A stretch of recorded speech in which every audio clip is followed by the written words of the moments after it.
Mic check. 1, 2. How's everybody doing there? Hope everybody's doing fantastic on the Saturday. A beautiful day today outside.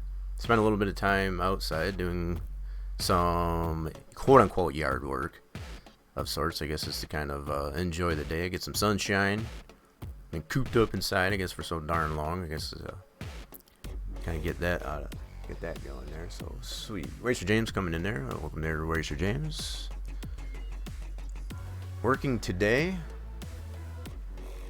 Straight to the moon, bot. Okay. I guess I must have missed something in there. He scolded the bot already. Cool. Nice. Did you see that work out? Yeah, it did work out for you. It's nice. There you go. Told that bot. Alright, I think I've got a majority of the mic issues, I guess, figured out. So, yesterday, I had a lot of technical difficulties with that, so it's seeming that I've got some of those things worked out there. Got the background music going in the same player that I normally use, so, well, we got some Easter emotes there. That's interesting. Pretty fantastic. But I saw you were about to start stream and wanted to say what's up. Hey, what's up there, Felix Graham? No problem there. I'm glad. Welcome to stream. Glad you could stop by, I guess, and see what we got going on here. I'm getting some things still loaded up here, but try to get these things started as much on time as possible. Speaking with my partner in crime there, I guess, Racer James there, kind of talking in the background, chatting in the background, because as far as prior to the start of the stream there, my primarily was going to do something a little bit different, I guess, as far as more work, I guess, on the cooperative elevator. That's still something that's in progress. But yeah, chatting with Racer James there, I've been working collaboratively with him on the North Wilkesboro track for the NASCAR Racing 2003 season simulation, and going to probably switch it over to that. We still got some work to do on that, and some legitimate things for that. So that's probably what I'm going to focus on here for this stream here today. So if that's something that's necessarily interests you, definitely feel free to stick around and see what's going on with that. I appreciate you stopping by there, Felix. Trying to get this thing loaded up here, so bear with me a moment. What I primarily looking to see what I've got, again, through chatting with Racer James there, I guess, prior to the start of stream there, kind of behind the scenes there,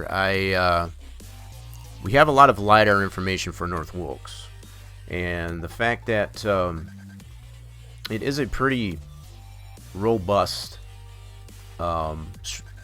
scan, LiDAR scan at that.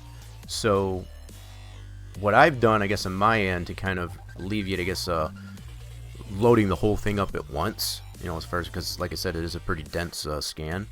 It makes it kind of difficult to be able to load it, as far as, especially with trying to stream it. It does take, it's very resource intensive as far as to, and I don't want that to step on, I guess, the production of the live broadcast. So what I am looking at currently, let me see if I can, got to bear with me a minute here. I have one scene. Nope, that's the wrong folder. Hold on.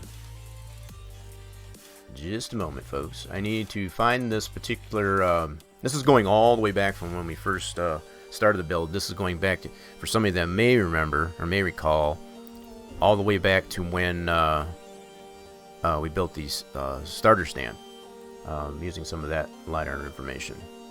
So I need to find that one here and see if that's going to be well enough for what I would like to do for this episode of Spline Design Studios Saturday. So let's go to, just trying to remember where I put all that information. I've got several subfolders for that. I'm trying to think if I put that into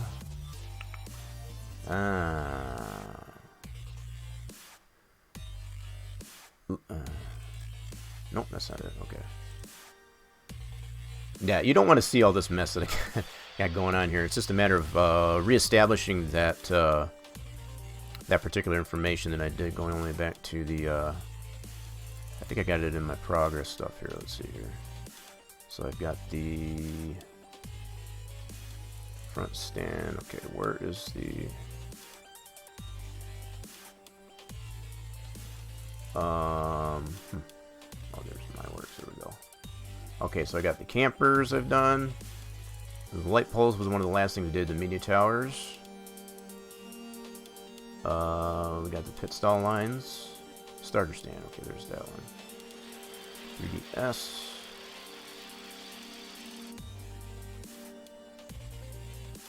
Somewhere in this mess, I know I've got the original information that James, that you had sent me for the LiDAR, and I'm trying to remember where I put that darn thing. That's where I'm at. So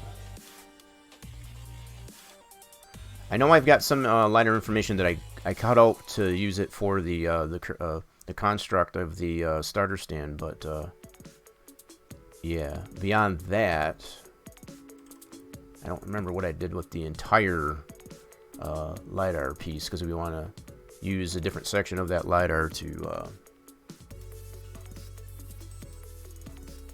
keep a check on you from now on. Glad to see you're putting it down here. Oh, that's great to see. And keep it up. Well, I appreciate that, Felix. Yeah, we try. I don't 100% take all the credit, I guess, for this North Wilkesboro track build for NASCAR Racing 2003 season, but that would be Racer James's baby. But as far as being able to participate and collab and cooperate, cooperative build, I guess, on this thing, yeah, it's been super much of a privilege there. Man, this is bugging me, so I don't know what I did with this. I've got information back here. This is going all the way back to September of 19, but it doesn't give me. I know I'm not showing all this business until I find something that it's actually going to be useful, because it's semi-organized, but it's kind of a mess. So lots of things going on, I guess, with the build of it, from the objects to the the geometry. It's for the spline geometry and so on. So there's a lot of stuff going on there.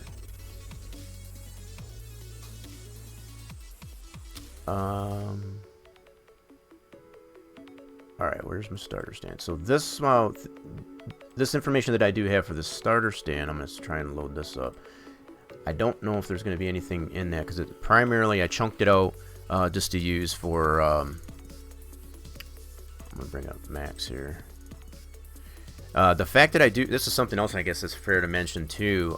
Some things that I've been recently tinkering with is... the newer versions of Max. So I've been using Max 14 for quite some time, as most of you know.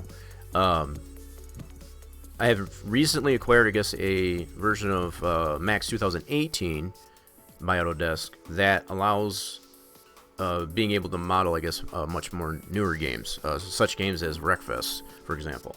Wreckfest, at bare minimum, requires the use of Max 15. To be able to use a lot of their sample or their example data, I guess, to be able to make tracks and cars and such like that. So, yeah, part of the reason why I guess I've taken the initiative, I guess, to get that version, I guess, of Max. Now, I will say this, as far as what I've experienced, I guess, with the use of Max 2018, it's a little bit of a learning curve. The layout of it is somewhat similar to the previous versions of Max, but it's got a little bit different feel to it. So it's kind of a shock factor there, I guess, as far as like, whoa, what's going on with this? So it's gonna take a bit, I guess, to get acclimatized, I guess, to Max 18 just a touch. But I'm gonna go ahead. I'm still checking, I guess, some files just to make sure I've got. I was pretty certain that I did have the bulk, as far as the complete LiDAR scan, and I don't remember what I did with it. I don't know if I just took what I needed to do the starter stand and that was it. I'm hoping that's not what I did, but that may be the case. Alright, so let's go here. I'm still searching, folks, so just bear with me. Apologize, I guess, for the... Nope, it's not going to be in there. Okay, go here, here. Racer James' stuff, okay.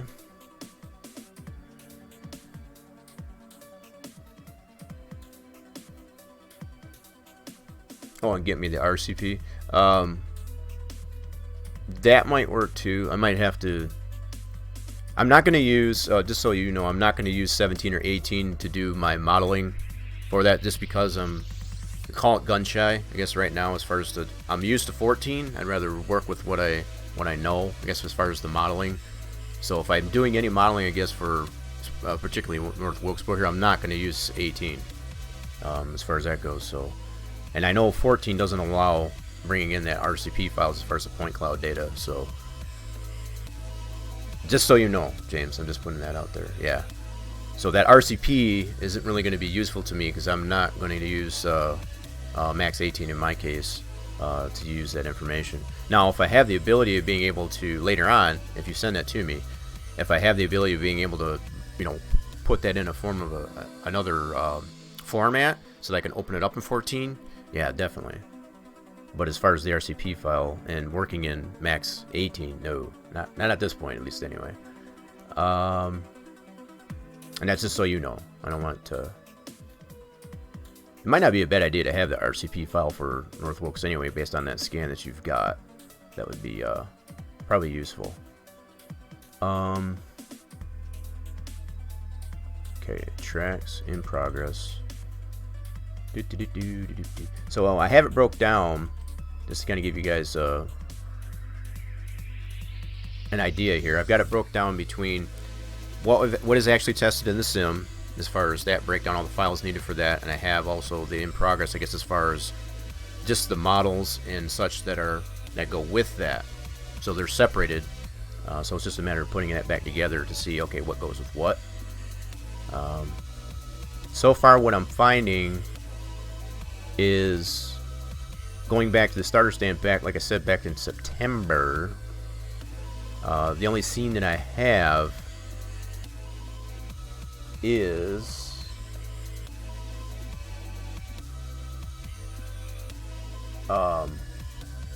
it only has the LiDAR information that's related, I guess, to where the starter stand is, I guess, if that makes sense. Okay, let's continue. So I need to find the one that actually has, let's go like this. Alright, so this, just to kind of give you guys an idea, I'll go ahead and bring this over. Keep you out of the dark. So this is what I'm looking at so far. This is going back to when I originally created the starter stand. You can see the low poly model of the track as far as the geometric spline. All this data here, this is a chunk of that LiDAR that's based on where the starter stand is. And so you can see the model of the starter stand in here. So I chunked out that LiDAR just to, you know, for that area to do the start. I don't seem to have, for some reason, the entire scan anywhere. So I don't know if what I did is I took what I needed to do my starter stand and I deleted the complete scan. Not 100% sure. That could be possible. I know I'm very, very, very, very low on drive space, so I've, as far as the necessary files that yeah, I'm trying not to keep all that stuff if I don't find it necessary. And that was a pretty decent scan, so but this is what I have. So if anything, I could probably use this scan that I've got here of the track, or not scan, but this low poly model of the track, in an effort, I guess, to create such things as the timing lines. This is what Racer James and I had been discussing prior to the start of the stream. There needs to be timing lines placed onto the pit road specifically, and that's probably one of the things we'll focus on. Now, I'll probably use the same similar process that we did for the pit stall lines, as far as to define the actual pit boxes for each individual vehicles. So that's probably the same approach it will take with the timing lines. although there shouldn't be nearly as many lines, as far as the timing lines. And we'll be able to, the sat image that we're using, the background image that we're using to build the track, will actually have a lot of that information. So yeah, we're going to get the track loaded. So I'm in my track edit directory here, and I want to use, oh, you know what, I didn't bring this up here. So before I get into this, I got to correct my scene here. Let's turn on this bad boy. There we go. Cool. All right. Whether or not I know, if that helps or not, I know it doesn't give you the text as far as keystrokes and others, that stuff that it gives you the mouse movements. I don't know if that's 100% useful, but I feel I put that on there anyway, just to kind of show what's going on as I'm doing things, especially when I'm in 3ds Max or even in Sandbox itself. What I do need to load here,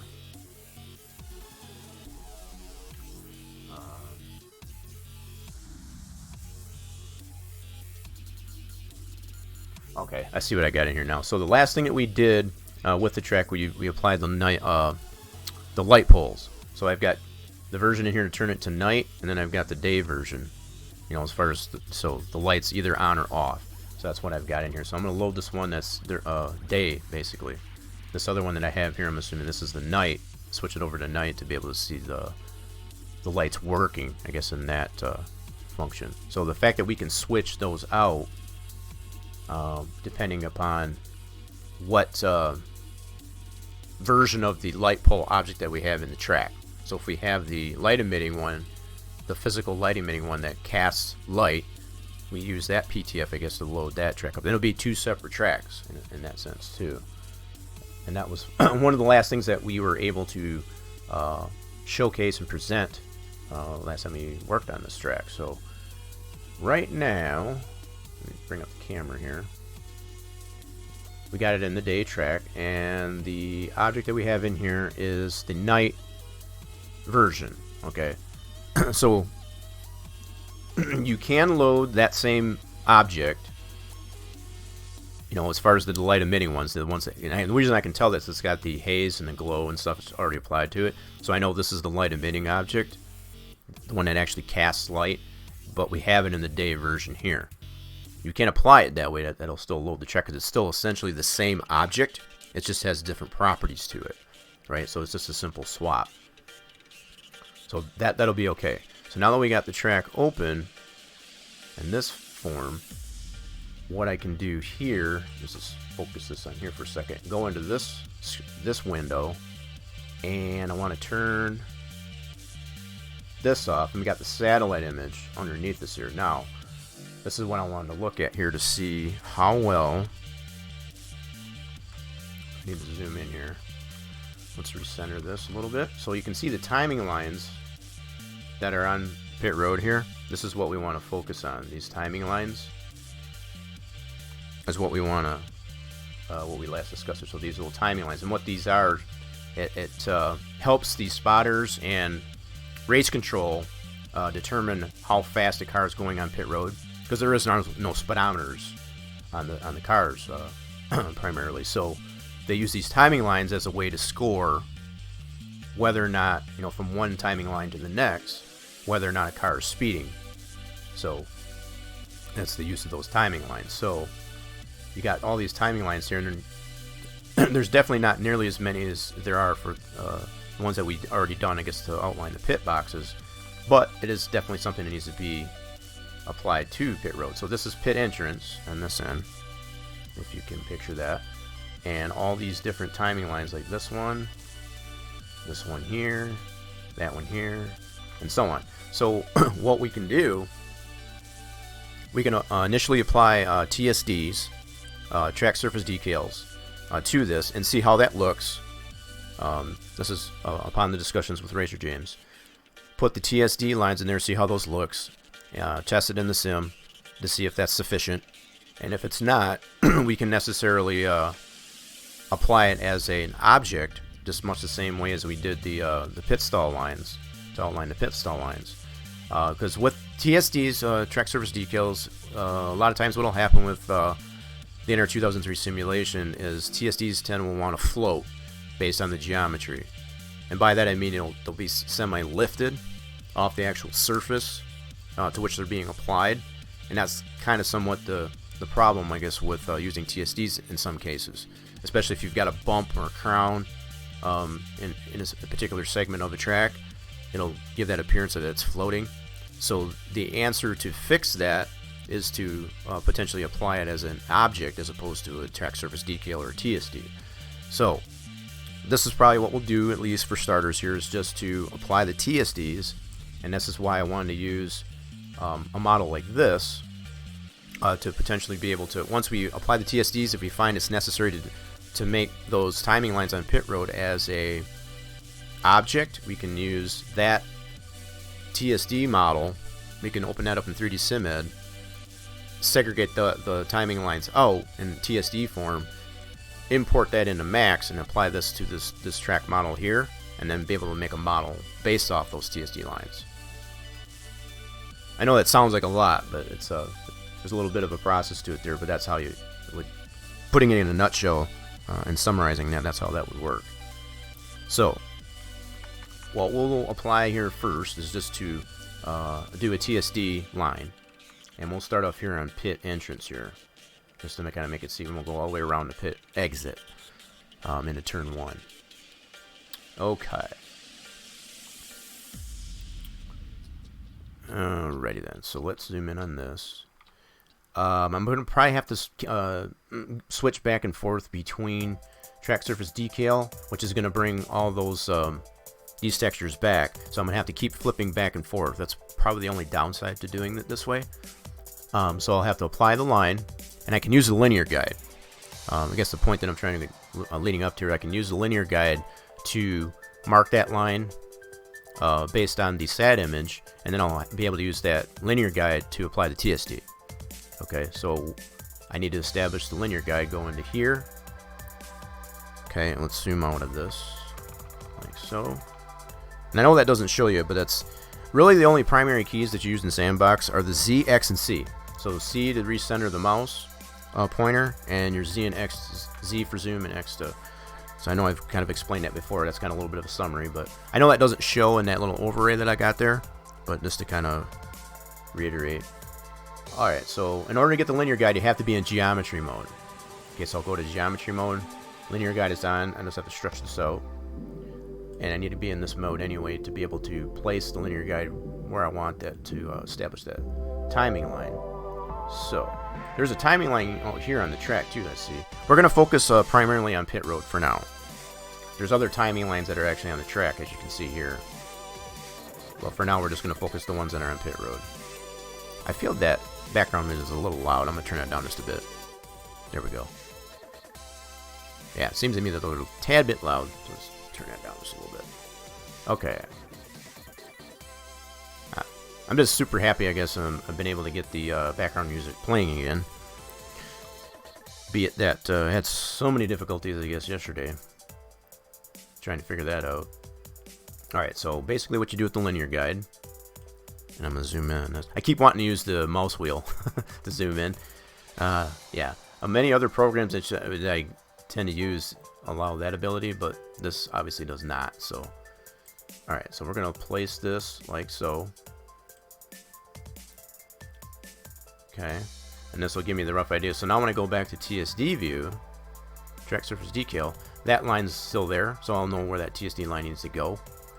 So I can just right click and add track surface decal, and it should add like a TSD paint in here that I can use in my list. Yep, so right here. Alright, so I do have, I just want to check something here really quick. So I do have a TSD paint line in here. I just want to look and see what I did on this orientation. So this one's in here. I just want to look at the properties for that and use the same. Okay, so we got the width is 0.3 and the okay, so 0.3 on the width. I want to set this up similar fashion. Alright, zoom in on this. So I know this is not 100% 3D modeling per se, but it is actually doing some work on the track, I guess, to potentially apply. Whether that'll be evident that we'll need to do that, we'll need to test that out. But we need to do this step first before we can determine that. So let's go ahead and do that. So there's our width. Now we just gotta change our length.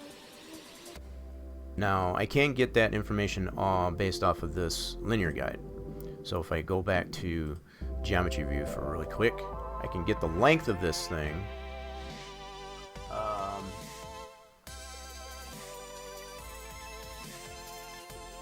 It's showing 11.33 meters. You can see this little number right over here. 11.33 meters in the SAT image, at least, anyway. So we'll try to initially apply it that way, at that length.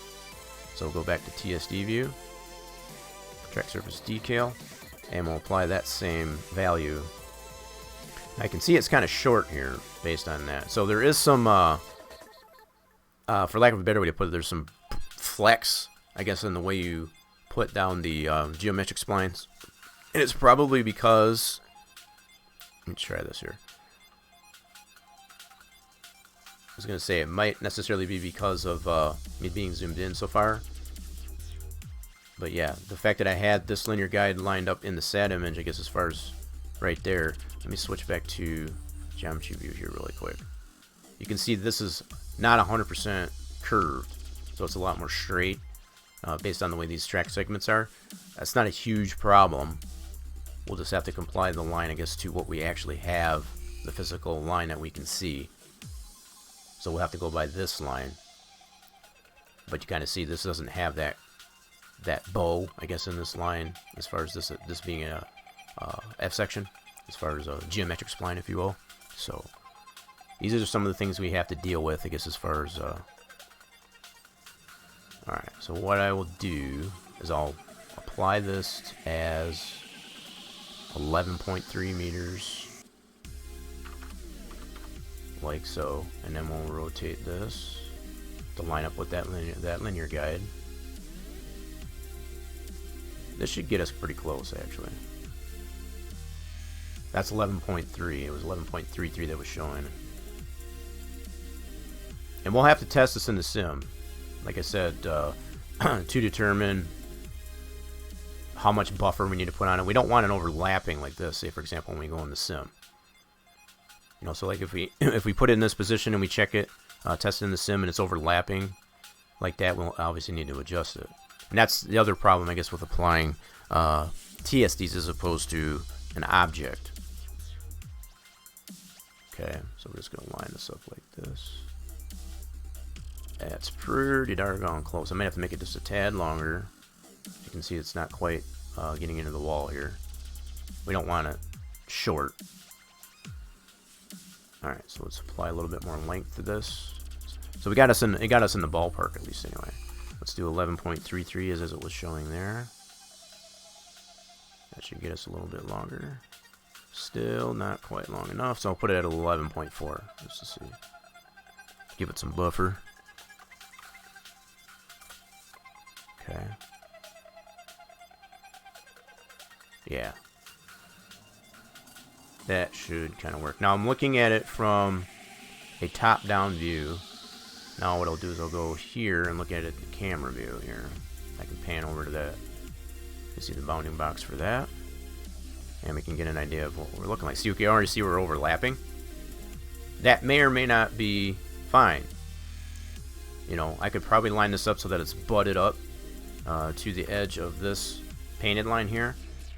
But as far as going into the sim, that might actually be fine, as far as the way those lines are drawn or rendered in the game itself. So what I'll probably do, at least for here, this is usually what I will always do, is line it up to where it's, in this case, I'll have to slide it over here into the wall more and get rid of this overlap, and then test that in the sim to see if it actually is going to suffice or not. Okay? So let's put it like this. I'm going to slide it so that it's butted up into the wall here, and get it butted up to this outside edge of that painted line. So let's slide this over. See if I can do this with keeping it both in the view here. Oh, we got a quiet ad playing. RTX systems. Oh, that's an NVIDIA RTX Studios Systems. Okay. No, thank you. I don't need that. Okay, get back to my playlist. Thank you. Thank you very much. All right.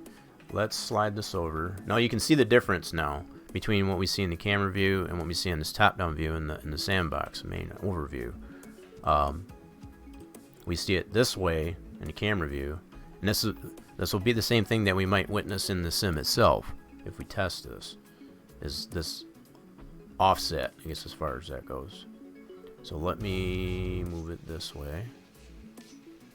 Still trying to stay on that linear guideline that we place, and then look at the camera view. So that looks pretty decent there. Yeah, that looks pretty decent right there. Yep. So that's where we'll test it. We'll go in the sim. We'll actually look at each line to see if that's going to suffice, and if it doesn't, we'll adjust accordingly based on the position of it. So that's number one. So we got a few more of these to do, obviously. So let's go in the next one here. So we'll go back into the geometry view, and we'll move our linear guide into the next position. So here's our next one right here.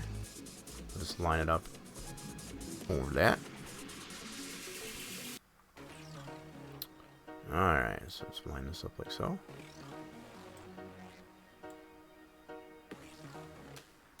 Now, what I'm tending to do, as you can probably notice, I'm trying to line up this end here with that outside painted line that we know where that line, that geometric spline, as opposed to, but I'm also observing as far as where it ends, I guess, in the SAT image, so you can see how much difference there is a little bit. It's a little bit of, there's a little bit of an offset, a little bit of a deviation. You can't get these things 100%, but it's pretty daggone close, I'll have to admit. I mean, we're talking like millimeters, inches even. I mean, it's just ridiculously close. Okay, so that's that. So this one's coming out just a little under 11 meters, 10.99. So we'll probably go by 11 meters for that line. So now we'll go back into track surface decal, and we'll right click and add another TSD paint line. Like so, and we had that at a width of 0.3. Okay, and we want to change this to 11 meters on the length per our linear guide measurement. Okay, so we'll just rotate this way so it lines up with that. And again, we can see how much buffer we got here. It's kind of short, and I put it at 11 meters, so we'll have to add some more length to this, obviously. Now, let's just out of curiosity, let's look at it in camera view, see what we're seeing there. There might actually be overlap in here. Nope, we're seeing almost the same thing here. So just depending on what segment you're in, will give you sometimes a different result. So we're kind of almost seeing a one-to-one representation in the camera view as we are the main sandbox overview. So okay, let's rotate this a little bit more. Now I can manually type in those degrees if I want to. I'm just going to use the slider for now. But if you want to get more precise with this, I can type it in manually here. So let's do 83.5 just to kind of split that difference there. There we go. Line it up with our linear guide. We're going to add a little bit more length to this. We're at 11 meters. Let's do, based on what I got here, I'm going to put it at like 11.2. 11.2. Okay, it needs more. Let's try 11.5. That's actually not half bad. It's a little bit short on this end, so let's go a little bit more. So let's do 11.6. It's not going to hurt if I let it bleed into the wall a little bit. I just don't want it to go too extreme with it and have it coming out the other side of the wall. That makes sense. Alright, so we got this one to look at. So that's our sandbox overview. Let's look at the camera view. That's actually pretty decent. Zoom in here a little bit more. Yeah, this is actually pretty decent. There's a little bit of overlap. Let me get this lined up here. A little better. Yeah, see, so it's got a little, and because of this trajectory, I guess, of this painted line, and this is a TSD line, this is not geometric, you're probably going to have a little bit of overlap like this. So what I'm not liking, though, as far as the difference in texture between this one and that one, it's kind of interesting. Is it using the same texture? I'm going to check that really quick here. I just want to see if this line is using the same texture. I assume it is, but maybe it's not. I might use a different texture, I guess, for these lines here. Let's go into geometry view. The way I can check that is to select that painted line here, go into properties for that, and it is using paint MIP, which is in the, whoops, we go into this here and go in our track mat. So it is using paint MIP, which is this one. Looks like I had it open for some reason, so it's using this. Okay, let me open up the TSD paint just to see what that one looks like. And 1 minute 2. Let's see here. Should be in alphabetical order. Where the fudge you at? TSD. Hello? There it is. I was gonna say they should be in alphabetical order. Alright, so do open with 1 minute 2. I just want to look at this texture to see. Okay, gotta point to it. Go to our track edit folder, tracks, third party, and our North Wilkesboro build. And we want to open that file, TSD paint, here. So yeah, that is different. At least I think. Here, okay, let me open up a better way to, I guess, look at this. We'll go here and open up the paint here. This is the one that's on the painted geometric line. Yeah, that's different. Okay, that's what I wanted to see. That's why we're seeing that's different. That may or may not be, I guess, a bad thing. I'm kind of half tempted to change the texture. So we can do this post-fact, right? I can actually, once we get this this texture applied to the PSD, the timing lines, I can always adjust it to this texture later if I want to. So if that's, yeah, so we'll just keep that in mind to potentially use this paint line for our TSD paint line, I guess, as far as our time. Now, keeping in mind, that'll change any areas that we have to include that start-finish line to that texture as well, not just the timing lines on there. So that's something else to keep in consideration if that's what we want to do. But that's what I wanted to look at, just to see if they were different, which they are as far as appearance. Won't be too concerned with it for right now, at least anyway. So let's go back to track surface editing decal. Okay, so we got this one in position. We'll leave that one where it is. That'll work just fine. Okay, so let's actually we need to go back to geometry view and slide our linear guide to our next location. So we'll find our next timing line, which is right over here, and line it up with that one. So there's, like I said, there's definitely not as many of these timing lines as there are the lines outlining the pit road. You figure there's 43 pit stalls, and basically each pit stall has 2, so that's 84 lines. Or wait, I'm doing the 86 lines. That'd be 86 lines in comparison to these timing lines. It's probably only maybe 20, if that. We'll have to count these, I guess, once we're through. But yeah, only a fraction of these timing lines in comparison, I guess, to the lines there. That was quite a bit of a tedious process, I guess, as far as to get the pit stall lines in there. But they obviously look pretty fantastic. It turned out good, so really no harm, no foul. The satisfaction that you get from the end result, I think, is what pays the dividends. Alright, so now we got this line. So now we can go back into track surface decal.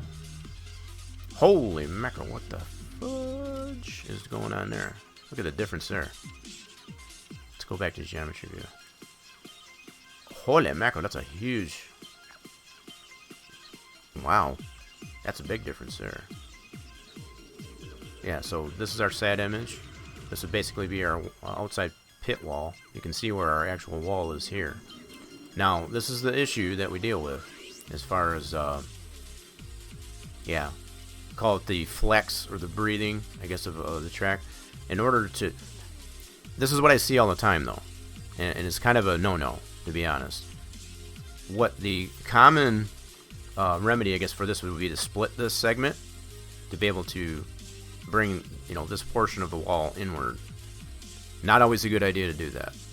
Number one reason for doing that, you're creating more polys by creating a shorter segment, which can de-optimize the track as far as playability of it, whatever. Try to keep the segments as, you know, as far as the splitting it and creating these smaller segments, whatever, and otherwise multiplying the number of polys within a segment. We've shown this before, I guess, as far as when you export the geometry of a track, how many more polys are in a lot of those split segments that create these shorter segments. And like I said, if you do that in multiplicity as far as all the segments in your track in totality, you're kind of de-optimizing the playability of that track. So just looking at the geometry of the track in comparison to all the detailed models that you would necessarily put in there, you're kind of adding insult to injury as far as the optimization and usability of the track overall. So you want to pay really close attention to how much detail you're putting into a track, be it from the geometric spline that's presented here, and as well as your models that you're applying to the track. If you know, we've said this before millions and millions and millions and millions of times, we would all love to be able to have all the detail in the world in any game we play, in any track that we race on or whatever. But as far as to do that realistically with the types of computer systems and gaming systems that we have out there, it's just not possible. It's 100% impossible at this point. That may come somewhere down the road, but as it is right now, that's just not possible. Even with the best systems right now that you can get, it's impossible to run all the detail that you can get, say, out of a LiDAR scan and put that directly into a sim and, you know, have at it. It's just totally not possible, as much as you would like to have that be. So anyway, I'm going to stretch this out. Since we know that it has that flex in there, we can see our actual geometric wall line. So I'm going to line that, the linear guide, up to that instead of the SAT image, since we know that's evident there. So I'll switch this back over to here. Now we can see where that's lined up there. So this is what, and I forgot to get the value there. Actually, I can't get that in this. No.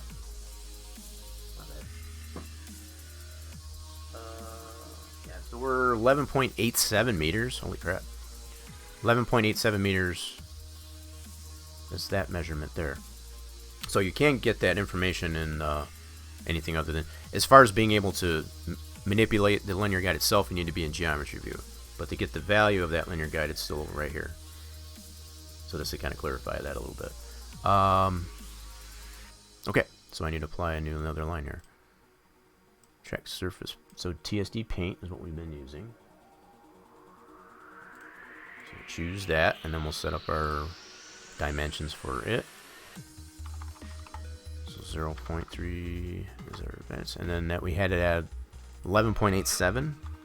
Yeah, so we'll do 11.8 just to start off here. Rotate this a little bit to line it up with our linear guide. Kind of put it somewhat parallel with it. And again, like I said, you can manually type the degrees in here if you want to get it a little bit more precise, or you can just use the slider. Okay. Looks like it's still a little bit short. Kind of see some gap in here, so I'll add a little bit. And it was 11.87. I put at 11.8 just to kind of get an idea. So we'll do 11.87 via the, that's, okay, let me see here.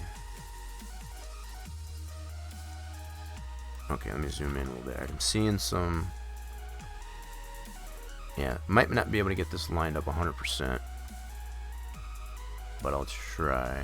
Now, one thing you can do instead of trying to grab it the way I'm doing it here with just the mouse pointer, I can adjust. It's a little bit difficult when you're in a curve, when you're in a corner, as opposed to being straight. You have to adjust both the D long and the D lat to get this lined up. But I can very gingerly adjust it this way. You can see how that's moving just by adjusting that. So if I move this up, for example, you can see how that's moving. So again, you can type this in manually, much the same as you can in degrees.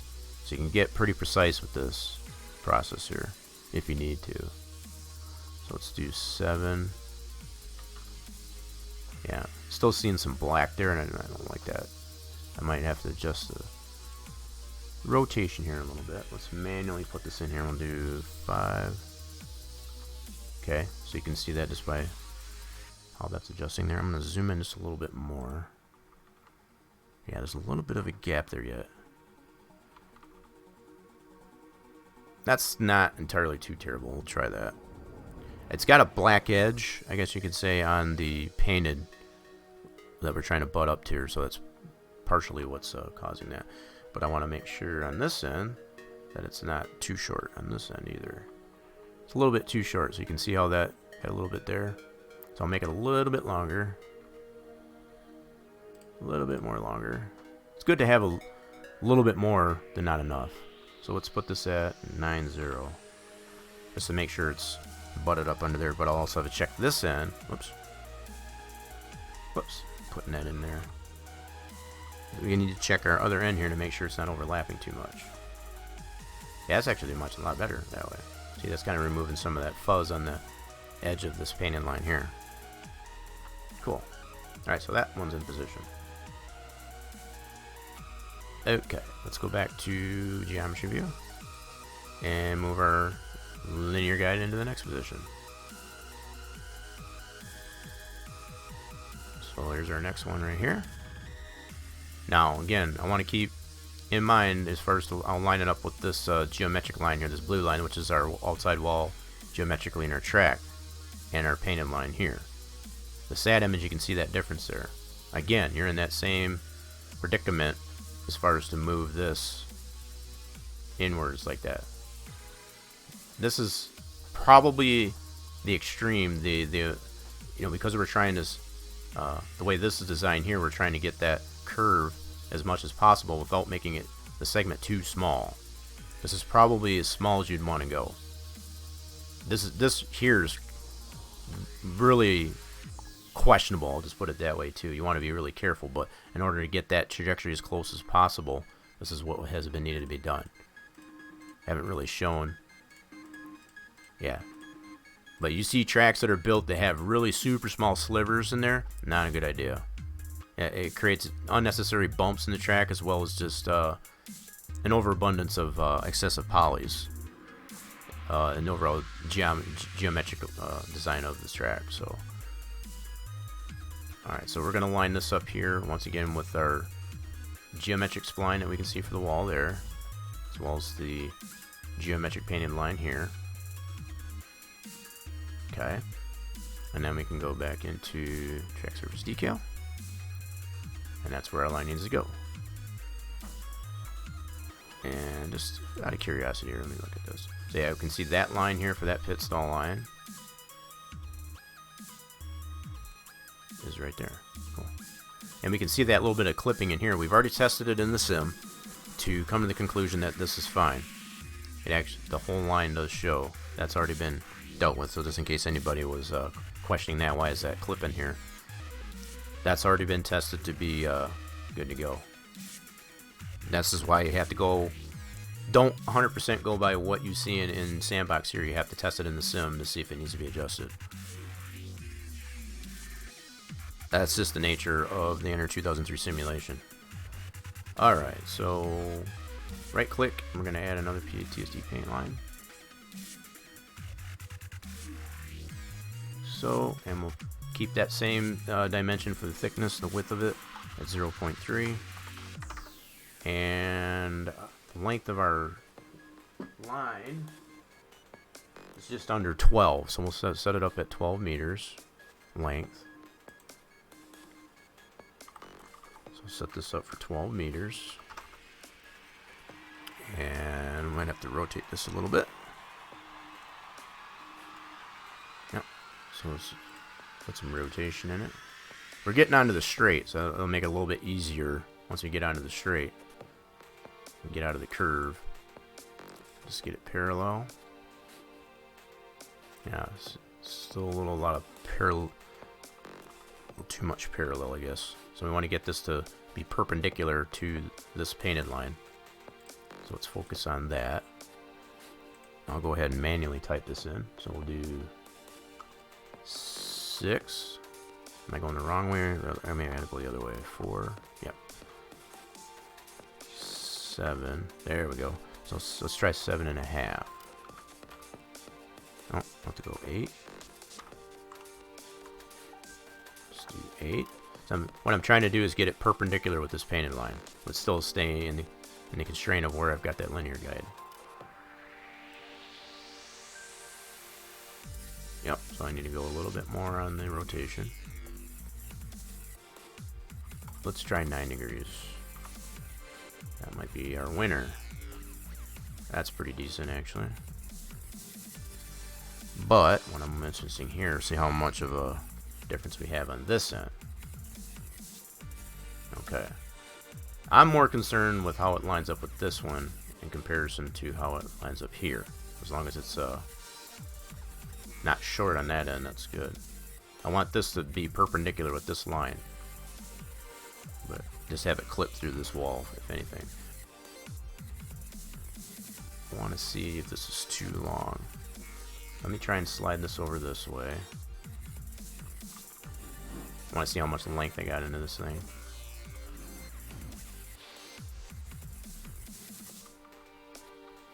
I got this way longer than I needed then, so let me bring this down on the length.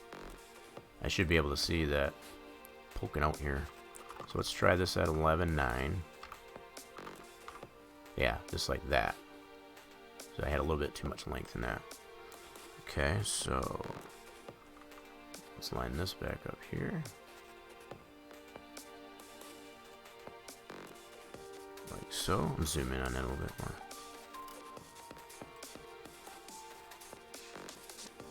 Okay, so basically I just don't want too much excess going into the wall is all I was trying to accomplish there. So I just trim that down a little bit so it is still protruding into the wall a little bit, but it's not like too extreme.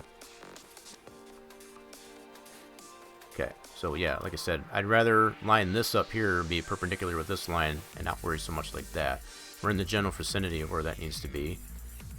I could probably screw around with playing with the rotation of this, but probably more or less is what's going to happen. It's going to be kind of on an angle here. And because we got the two different textures at the moment, it's going to look weird, in my opinion. So I'd rather have that be perpendicular with that line as opposed to getting that perfectly straight with the linear guide. So that line's pretty much set. And we'll test this all in the sim just to see how that looks and go from there. Alright, back to geometry view. And let's line it up to our next line. And now we're on the straight, so that'll be fantastic. That's fantastic. Let's do this. And again, I'm going to line this up to the geometric line for our wall.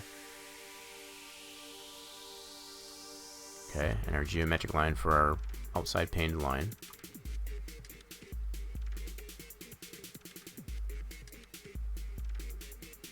Okay. And now we'll go back into track surface decal. Now we know where that line needs to go. So we'll right click, add our TSD paint. Like so. And we'll set our dimension to 0.3. As are all of our other ones. And the length of this line, 12.19. So we'll probably do it like a 12.1. Might end up having to go 12.2, we'll see. And that last one there, I ended up putting it a little bit more, and it was obviously way too long, so I had to shorten it. So let's do 12.1 on this one. Okay. And we should be able to keep it straight. Shouldn't have to rotate it too much. Should not have to rotate it too much. Maybe a tad, not that much.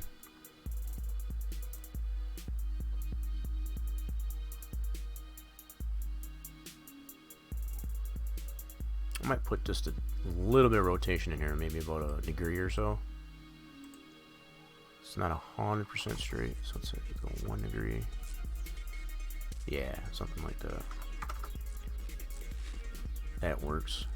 That keeps it pretty perpendicular, or parallel even with linear guide. And again, I can get really precise with, now that I'm on a straight, relatively on a straight, I can really get this lined up by manually typing in. In this case, it would be on the D lat. So the D lat would be left to right, and the D long would be this way. So I want to mess with the D lat just to kind of get this on the edge of this painted line. So I'm going to, very minimal, so you can see how much I'm moving. I just took off the last, the hundredths and the thousandths, and you can see how much that adjusted it. So if I go, say, 2, that's pretty good there, so I'll go 2, 5, so something like that. Very minimal movement on that. You don't have to go too extreme on that, as far as just to make it more precise. So the, oh, looks like we're short on the other end though. Okay, hold on. At least from what I can see there. I have not checked the camera view. Let me go look at our camera view at our last line as well. I haven't moved this, so let's check this line. That's not too bad. That's pretty good. Okay, and then we got this line. See, this one's overlapping. I didn't check this one here. Might go back to this one. What I want to do, I guess, as a baseline, say it looks like I need to shift this more towards the wall. So that'd be adjustment on the D-lat to get this one lined up. So I'll go back to this one really quick.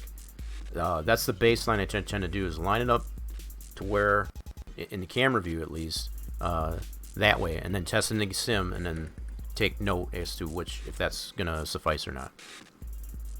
Okay, so let me go back to this other line here really quick and adjust that. So go back to this one, go to camera view, and I'll probably have to adjust the D-lat and the D-long, but at least the D-lat for now. So I'll chunk off the hundredths and thousandths so you can see how much that moves. So that's too much. So you can kind of see where I'm coming from here. So 5. That's not too bad. Let me add a little bit more rotation to this. I'll do 9.5. Okay, and then adjust the D-lat again. Something like that. I'll try that.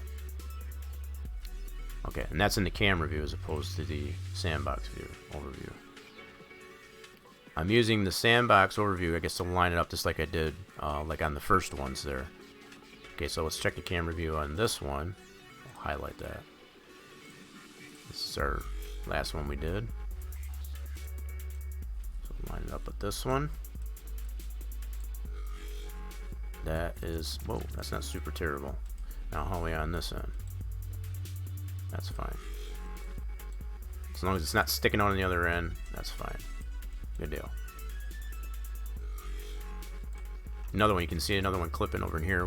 Like I said, these have all been tested in the sim to substantiate against the fact that these are all set. So the fact that we see clipping in sandbox and we don't in the sim, just the indicator of don't 100% go by what you see in sandbox. So we're getting there. We got all these timing lines in here so far. That's going by rather smoothly so far. We'll still need to test this in the sim for sure, but okay, so let's go back to geometry view and line our linear guide up to the next timing line. So the next timing line looks like it's right at the start finish line actually. Right top.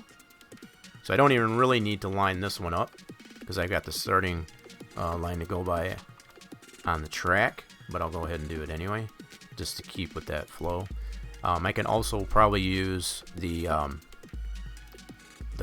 purple line here for that as well, to line that up. Okay, but at least to get the length I can do it this way. So again, I'm lining it up with our geometric wall here and our geometric painted line here. So I can use that at least to get the length. 12.16. Now if I go back to track surface decal, see, I guess I don't have that purple line in here, so that's probably a good idea that I did put that line down. Let me see here. Oops, hold on here. Yeah, it's not showing me. That's our pit stall line. Yeah, pit box line. What was I looking for here? There we go. Yeah, see, that's where our line is, I guess, for our start-finish line, so it'd be kind of hard to see that from what we're done. So to get this line up here, that's kind of off there. Interesting. Here, let me switch this back to geometry view here real quick.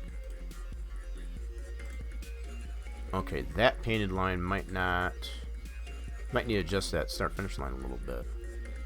Not a lot, just a little bit. Yeah, kind of shifts this way a little bit on the D-long. Based on the SAT image, at least, anyway. So go from here to here. Interesting. Yeah, so it's not that much off, but I might shift the start-finish line to this linear guide. It's got to go this way a little bit, so. Oh, there's Torch coming in there. How we doing there, Torch? Checking, giving himself a shot there. Alright, so I think what I'll do, where I've got this linear guide set, I'm going to set that start-finish line, I guess, up to that point. It's not a whole lot. It's not going to make a tremendous difference. But just to make sure that these are lined up, excuse me, good grief, both the same on the track as well as on pit road.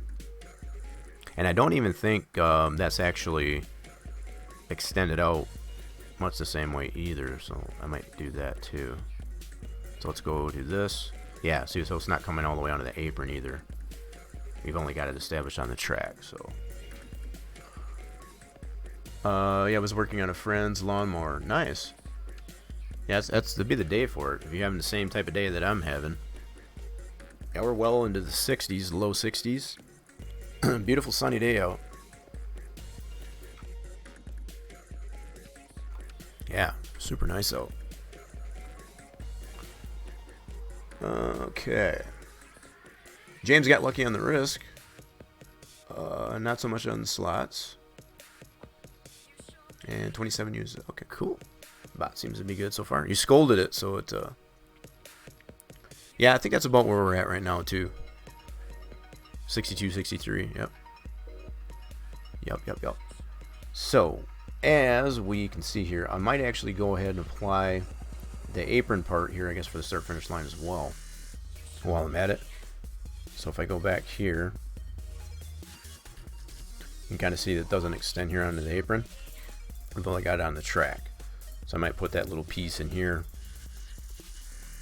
on the apron as well. Alright, so let's do this so we can have this as a BFO. I need to move this to line up with this linear guide, number one. So instead of trying to slide it with the mouse, I'm just going to move it on the D-long. Just to kind of use that ability. So right now it's set to 0, which that's a number one reason, I guess, to do it that way is, you know, that would be your segment 0 as far as D-long 0. That would be appropriate for initial placement. But we do need to go scoot it ahead just a little bit. So we're going to go probably 0.5. Yeah, thereabouts. So now it'll be lined up with this linear guide here on pit road. So that'll be lined up. We'll get that all lined up right there. And that's only half a meter, so that's not even that bad. That's about a foot, give or take. So pretty decent. Okay, so stupid slot machine. Dig slots. Yeah, it's always like that. But like I said, as far as for anybody that's in the chat too, lurking in the chat, if you do necessarily want to scold the bot, exclamation point scold in the bot, and he would necessarily reward you, I guess, with those 100. You know what? I never did get myself a refreshment here. Give me just a second, folks. I need to get a drink. So don't go nowhere. I'll be right back.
Alright, we back, folks. Just had to get I mixed myself up some of this I don't even know what they call it here. It's a powdered mix, and right now it's kind of a blue raspberry. It reminds me of a snow cone. Tastes pretty good. But yeah, it's kind of a water enhancer type of deal as far as it being a powdered mix there. Not a Gatorade or anything like that, but yeah, super good stuff. Picked that up at the grocery store. Did some essential shopping. I guess was it yesterday or Thursday, one of the two. All right. So now that we got this lined up here, and like I did, I'd put that up a half a meter just to get this lined up here with this linear guide, and that's to kind of coincide with what we see here. So that's gonna all nice and line up real nicely.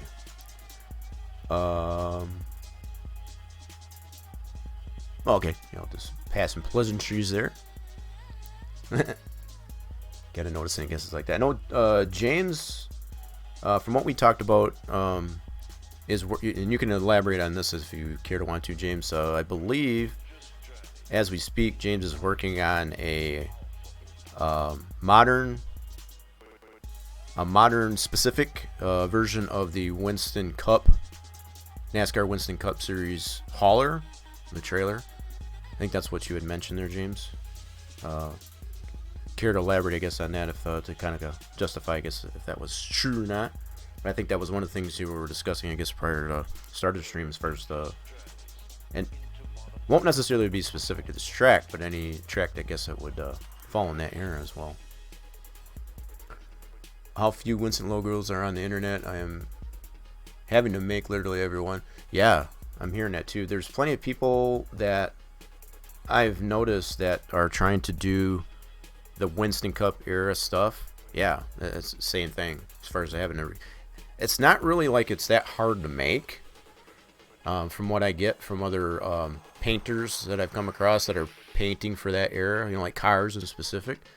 But even like to make the Winston Cup Series logo that goes on the cars, for example, they've had to create those by hand, as far as from scratch, based on picture references.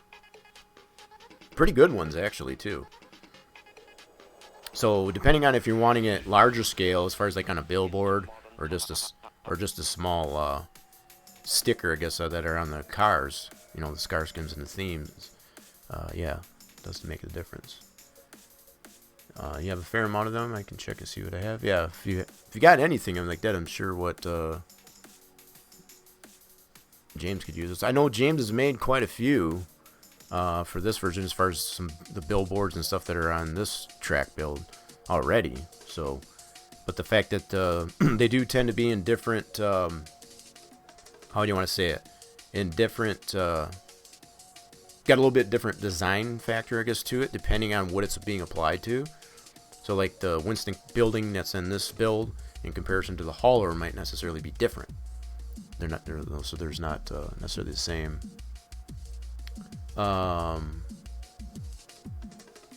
You actually race a Winston car, so you have a car scheme, I guess that's Winston themed, I guess you could say. I need something with the No Additives True Taste logo. Oh, you're over my head with that. I don't even know. They had plenty of slogans, I guess, throughout their tenure, that's for sure. So I have, you guys figure that out. Okay, so again, now that I've got this lined up like so, I need to, yeah, okay, now I'll be able to line this up the same way, just based on the satellite image here. Now that I shifted this start finish line over, so let's go back to track surface decal and add in our TSD paint line. Da-da-da. Like so, and set this to 0.3, and is that right? Yeah, that's right. And then our length is at 12.16. Okay, so let's try that. We'll do 12 point. Let's try that. And then we'll line this up with that. And then I'm going to put that little piece in here too. I guess between the apron and the pit wall. And I'm going to keep them separate. Because there probably is a little bit of transition between the apron and the racing surface. So instead of extending out this line, I'll put that little piece in here. Keep that separate. Because there does usually tend to be an elevation difference between the apron and the racing surface. In most cases. So we want to line this up here. Let's zoom in on this a little bit. Let's just slide it this way. That's not too bad there. And not too bad there. Cool. Now, let's deal with this little piece here. We'll see how... Now, I can line this up there. Now that we know that all of this lines up the same, I can get this D-long value, which is at 0.5, and set that up the same here. So I know it lines up this way. Yep, so right now I'm at 0.3, so we need to put this at 0.5. Okay. When I look at it that way, it looks like this is a little bit further forward. That's interesting. Why would that be? Okay, hold on. This is at... Interesting. So why is that appear to be more far forward there? That's interesting. Is that just my eyes deceiving me? I got these both at 0.5 on the D-long. But this one here definitely seems to be a little bit further forward. Interesting. It should be a relatively straight segment. Unless it has some angularity on the head and tail of it. Y'all seeing that though? Is it just me? Am I losing my mind? This line here seems to be a little bit far forward. These are both set to 0.5 meters on the D-long. Is it just me, or is that true? Do you know what the name of the font is on the... Oh, he's talking about the Winsico font. Yeah, I have no idea on that. I'll be perfectly honest. So it's looking like this line here needs to come back just a little bit.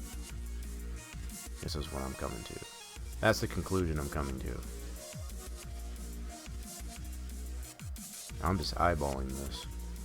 So right about there. There must be some angularity in this track segment here. So I'm gonna look at this here. Let's go to geometry. Yep, there's a little bit. See, that's not 100% straight. See this bounding line that's right here? It's got a little bit of angularity to it.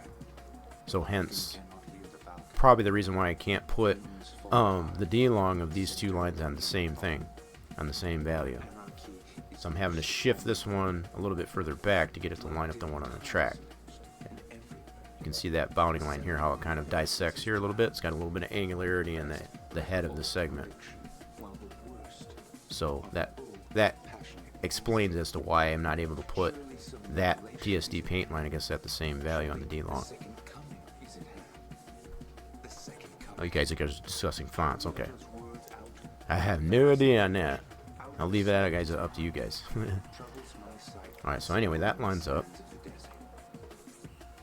Now I'm going to put that line in here, I guess, on the apron here. So we'll do this. We'll do TSD paint. Right there. Like so. Set the width up to it.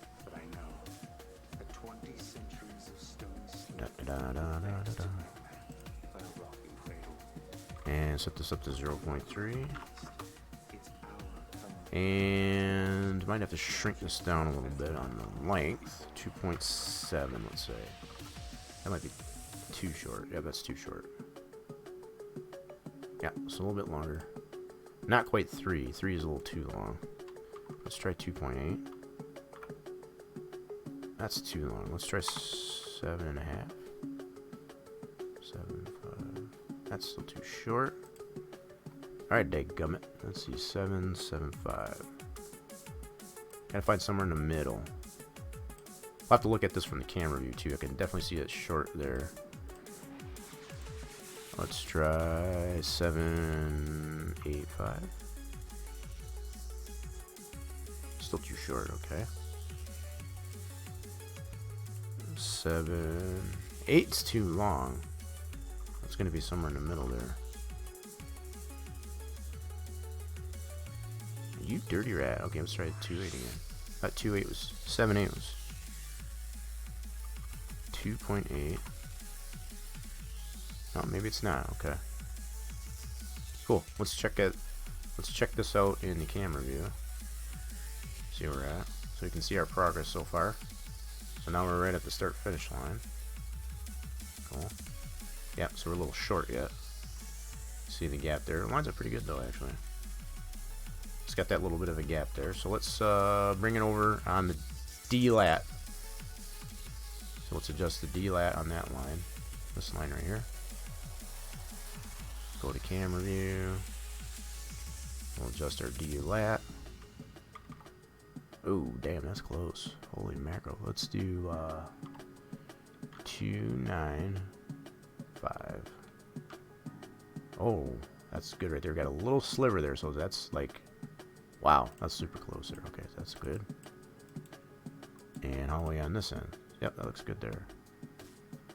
Rather it clipping into the wall a little bit. Let's see. Now we got that line going straight across the start finish line on the pit road. And that's what we want. Cool. So that's all established. So that's that timing line and the extension of that start finish line. Now you go back to geometry view and move our linear guide to our next timing line, which is right here. Still relatively straight.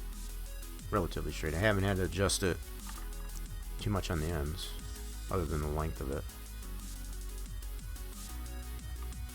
Which makes it a little bit easier. Okay, so there's that one. Switch it back over to check. Holy mackerel. Look at the amount of flex there. Holy mackerel. Let's switch this back here. Whoa, how come? I've got that right on the... Huh. Okay, let's switch this back over. That's interesting. There's not much flex between the... that view and this view. Holy smokes. That's interesting. Yeah, that's some serious flex there. Alright, well, we'll keep it right there. We know approximately where we need to put that line. That's set to 12.05 meters, so we'll go right click. TSD paint. Set our dimension.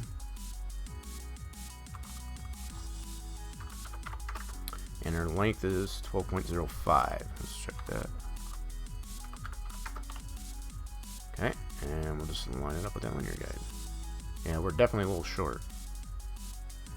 This is what I thought. Okay, so let's go ahead. Let's look at our camera view, actually. Camera view. Is it right there?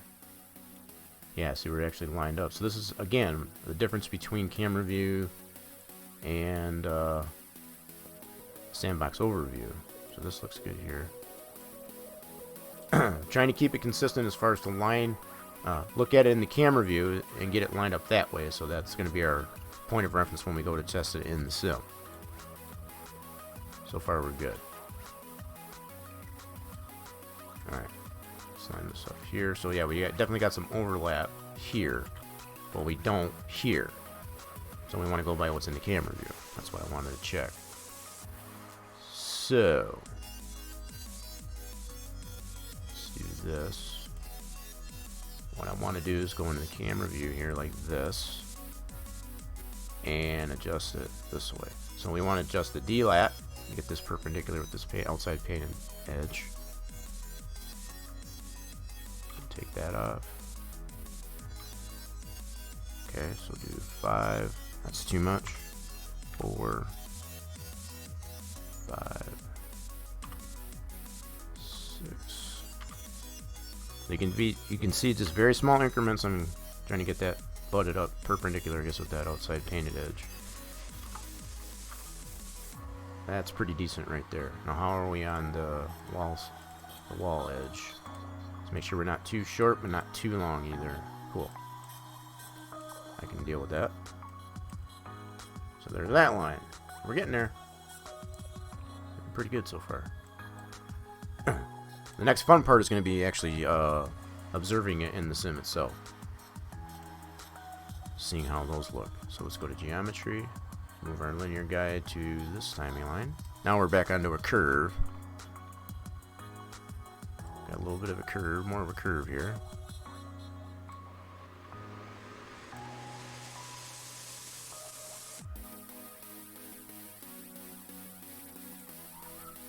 Alright, so now we'll go back to track side of that, so we know where that one goes. So right click, put in our TSD paint.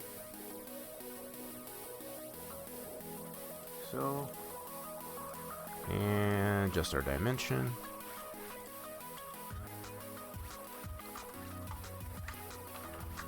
Okay, and we also want to do our length, which is at, wow, 12.85, okay. 12.85. So yeah, we got a little bit of a curve I guess to deal with there, so it's probably a little bit longer than the ones on the straight. Okay, so we'll get this parallel. I'll definitely want to check this in the camera view. Let's go here, line it up in the camera view here. Ooh, definitely got some overlap there. Okay. Yep. So we got to go towards the wall. We'll adjust the D-lat on that. Alright, so with that selected, bring up the properties. I'm going to adjust the D-lat on this one. Rotation looks good. Okay, so we got to go 24.9. Let's see, 9.2, 9.3. Let's try 9.5. 9.5 looks good. That's butted up onto that. And let's check the wall band there. Let's make sure it's just not too short. And not too long. Cool. That'll work. I think we're coming up to the last one here, maybe? Yeah, see, so you can see the difference of what we see in the sandbox overview. It's kind of short, but in the camera view, which is pretty much what you'll potentially see in the game itself. This is why I tend to go by this as opposed to the sandbox overview. So you can see that difference of how much space in here. That's why I'm trying to line every lineup based on the camera view as opposed to the sandbox overview. Now it might prove once we go to testing in the sim that this is going to be evident as opposed to this. But we'll have to test it in the sim to come to that conclusion. But trying to at least be consistent with the way I apply them, I'm lining it up to the camera view as opposed to sandbox view. Overview, anyway. Okay, so we should have maybe one more. So we're at pit exit here. Let's geometry view. Yep, looks like there's one more line right here. There's actually a couple right here too, so we might put those in there as well. So we got one here. That's kind of lined up with this second pit stall, the trailing edge of that pit stall. So that'll probably be a good indicator. Let's switch this back over to here. Yeah, we could probably line that up right with this one here. Just bring that straight out. And it basically comes out, so instead of using the linear guide anyway, like this, it comes out about the midpoint, I guess, of this outside wall. Not quite all the way to the outside of the wall. Okay, so we'll go ahead and place that without using a linear guide, like this. So we can just basically extend that out, that pit stall line. Whoops, my bad. Alright, so we can see that in there, so we just want to right click and TSD paint. So, set our dimension.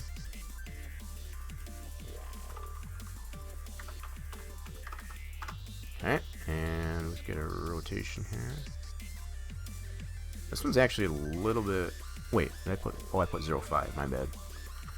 I say, why is that so much thicker? There we go.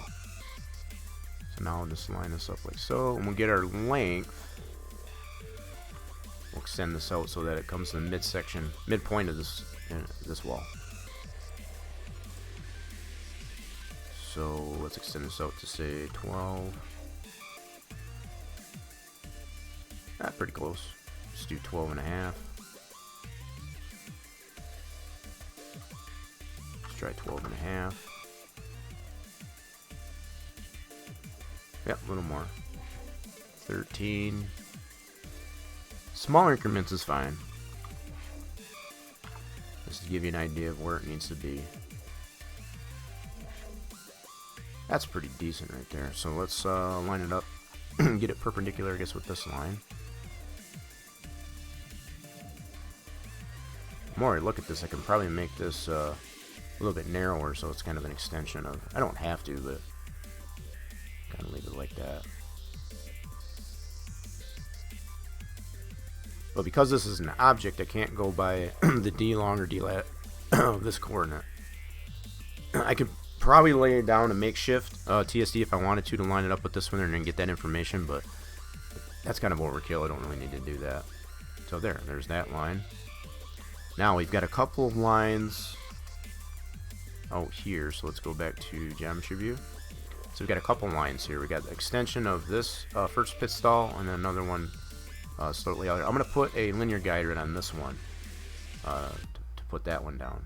And it kind of transverses on that apron, so we'll have to see how that works. This might be our first indication of needing to create an object for that, or two separate lines.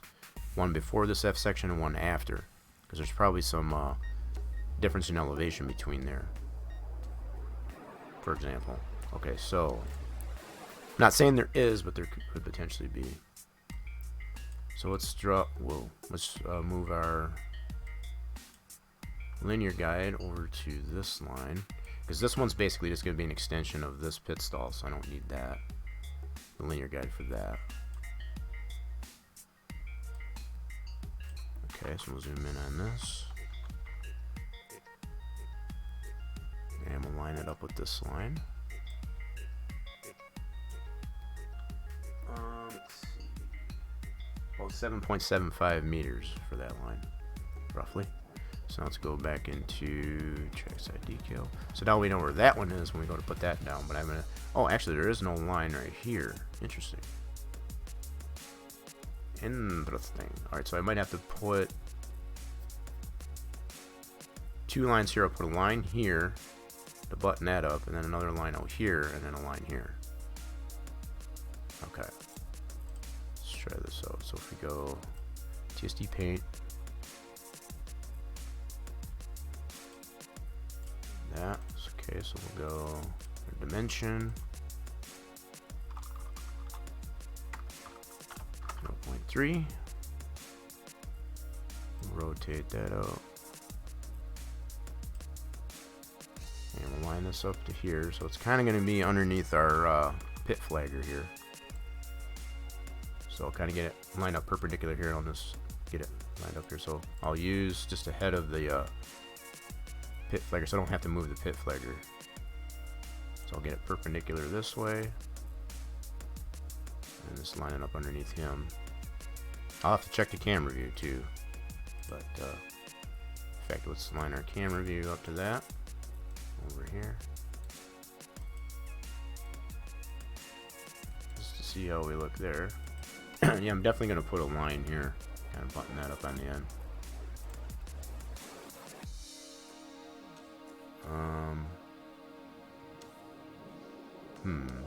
What I'm thinking about, I can always make this line on the end here a little bit thicker, just to remove the ugliness, I guess, out of this line, as far as that F section.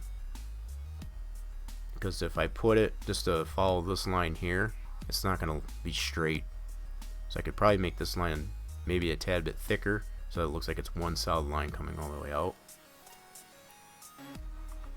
That's something I'm taking into consideration here. So let's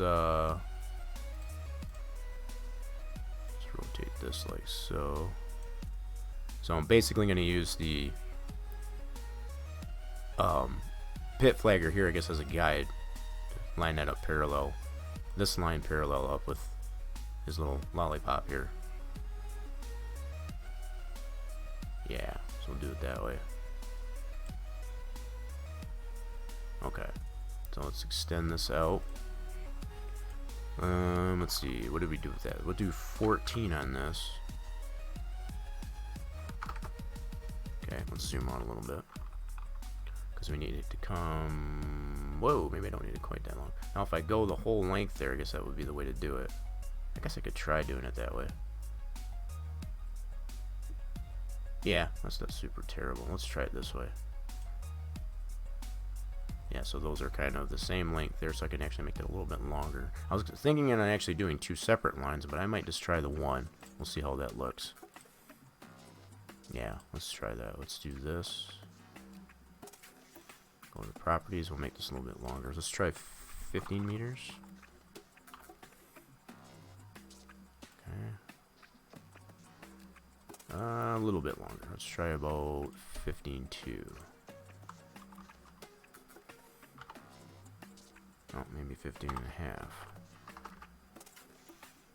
Trying to line it up this edge here with this linear guide here. So those are relatively the same length. That's pretty good right there. Something like that. Okay, now I need to make this line. So it's coming straight off, I guess, on that. So that kind of straightens that up a little bit. A little bit better. Kind of cleans that edge up there a little bit too. Now let's put another line. TSD paint. And put that line here. Adjust our dimension. Now, what is the angle that I had this one at? This one's at 38 degrees. Okay, so let's do 38 degrees. Same here. So it should be this. Should be the same. So 38. So that should be parallel with that. Now the length of that ends up being 7.7 meters. So we'll do 7.7 meters, and I can get that information right over here. That's based on the linear guide measurement. 7.7, and line that up with this. Voila. Beautimous. So now we got all those lines. Let's go to geometry view so we can see we got both those lines established now. Not really sure what they use this line for, but it's there, so we're going to put it there.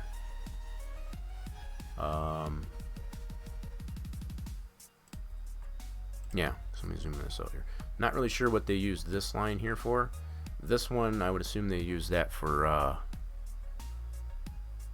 wait, has that got, let me look at that. So this one's obviously a little bit longer, so it's kind of picture here, it's got a little bit of an angle here. Obviously there's a curve here, so, but just to compare that to the geometry view, yeah, you see that same angle that's right here. So yeah, cool beans. All right, so that's good. Yeah, so I would imagine they would use this one as far as the pit exit. Not really sure what they use this for. I don't know if that's like a buffer zone or what.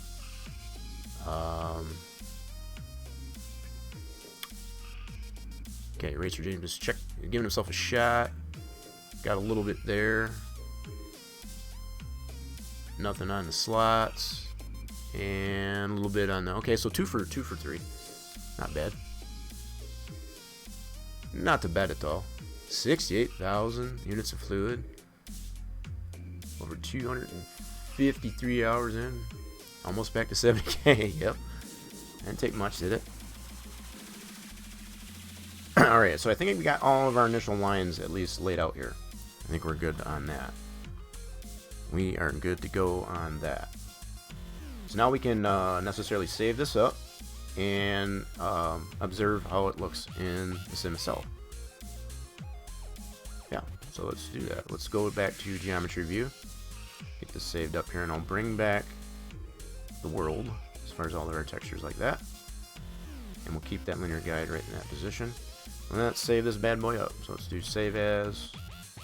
So we applied on this version here. I'm going to put add pit road timing lines. That gives me an idea of what I've done in this session. So if I ever want to refer back to this later, I know what I did. I'll go ahead and save that, and we'll confirm that it's saved.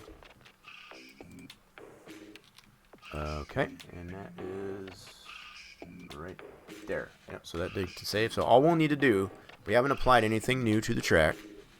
You know, as far as objects or textures or whatever, everything's still the same on that front. So all we need to do is move this PTF over to our game track directory. This is our track editing folder. So we'll get to that. Yeah, I still got that open too. I forgot about that. So let's go ahead and open up our game track directory. Let's go to our track and put that PTF in there. Now we still got this one here. This is what we tested last week as far as putting the light poles in there. So I'll just for now, I'm gonna back this up for safekeeping here in our game track directory, and then I'm gonna paste that new PTF that we just saved in here. Now I need to rename this PTF so we can get it to read in the sim itself. So I'm gonna copy the track folder name, rename our PTF like this. This is to ensure that I know the PTF is exactly the same name as our track folder. Otherwise it will not load. Okay, so we got that all set. Now what I need to do, yep, set that all down. Just minimize this for now. Good to go. Now I need to open up my profiler and get it set up for Enter 2003. This might take a little bit of a second, but once that gets loaded up there, we'll be able to... been doing some Farm Sim 19. Lots of testing going on in there, so still got it set up for that. So let's set this up for Enter 2003. So what I like about the profiler on this thing, so set it up there, and we can launch it right from here. It's just a matter of moving that freshly saved PTF. So we'll get this to load, and we'll go into testing of the track. And I don't have my wheel over here, so I'm going to have to probably get that over here in a second. This sometimes happens too. For whatever reason, I don't know why. It doesn't always load right away, so I'll have to click it again. I should load this time. There we go. Don't know why it does that. Just happens to. Courtney! Oh my goodness. I just happened to look over there. How we doing there, Fran? Welcome to the stream. I'm sorry, I tend to miss just getting caught up in there, getting the game loaded here. We're testing out our track for all the changes that we've made up to this point. So, yeah. Welcome. Yeah, we're in work mode here as far as work from home. We're having more fun, I guess, with the work with home, I guess, than most people are. I know some people, it's actual work that we're kind of playing and working at the same time. So I'm gonna need to bring my racing wheel over here for a second. So give me a moment. I'm gonna mute the sound here so you don't hear all that jazz as far as moving that over. And I'll be right back in a minute.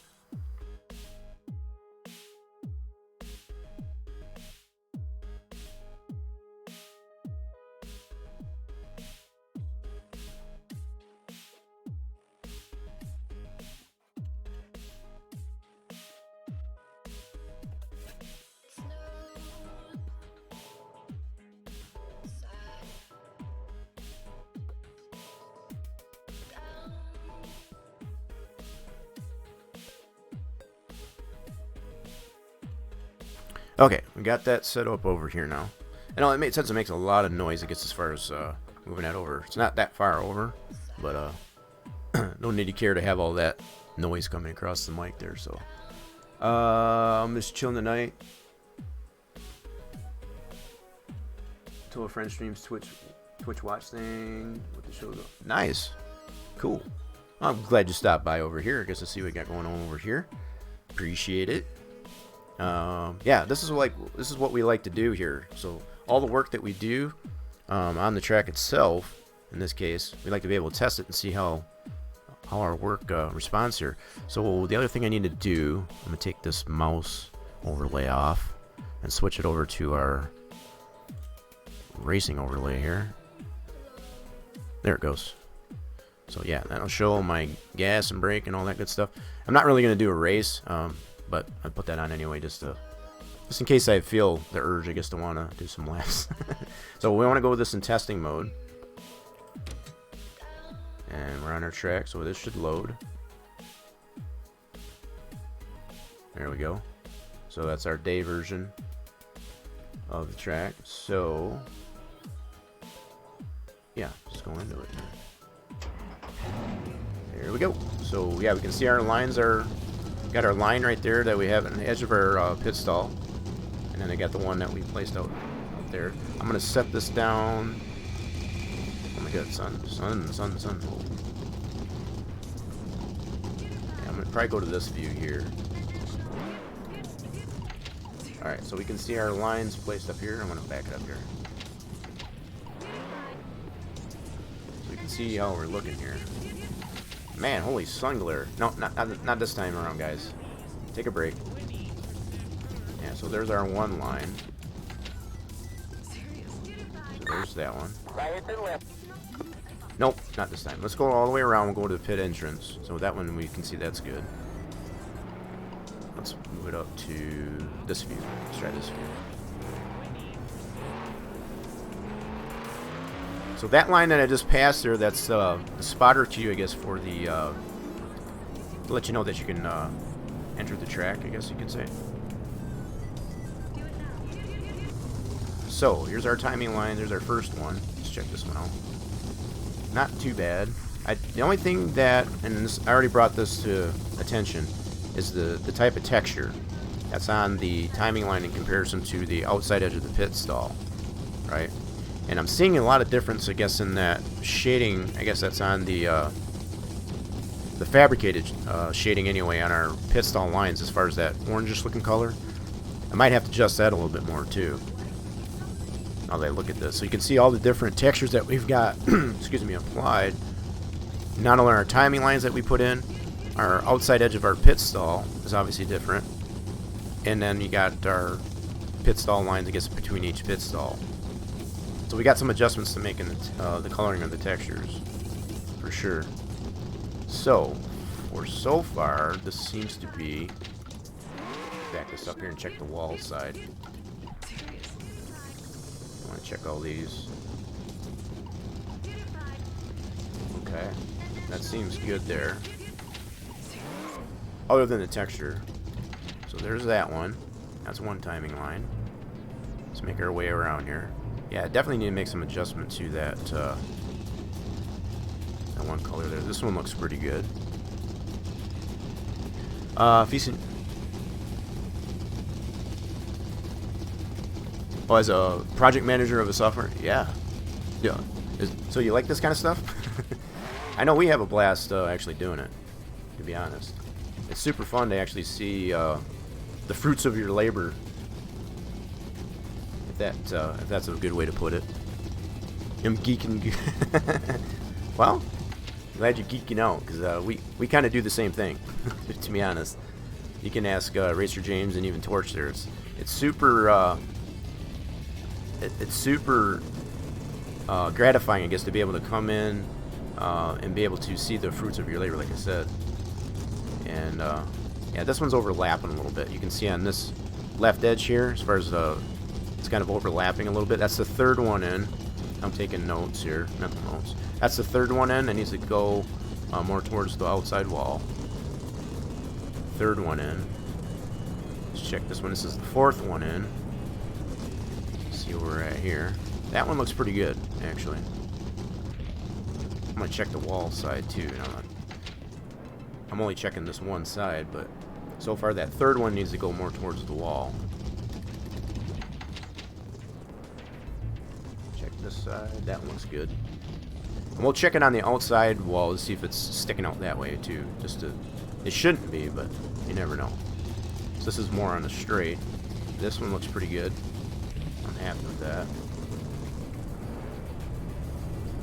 Okay, let's go check this one. Okay, that's the fifth one. This is the sixth one we're coming up to. Perfect. And this is all on the straight, so why? Oh, wow. Hold on. I didn't realize there's a little bit of a gap. You can see that clipping on the pit stall line right there. That orangish color. And we need to adjust that texture, but yeah, that's clipping right there. Okay, we'll take note of that. That one's good there. Not sure why that one's put in there. Okay, so that was the 6th line. This is the 7th timing line. That one looks pretty good. Just looking for alignment. And this is our 8th line.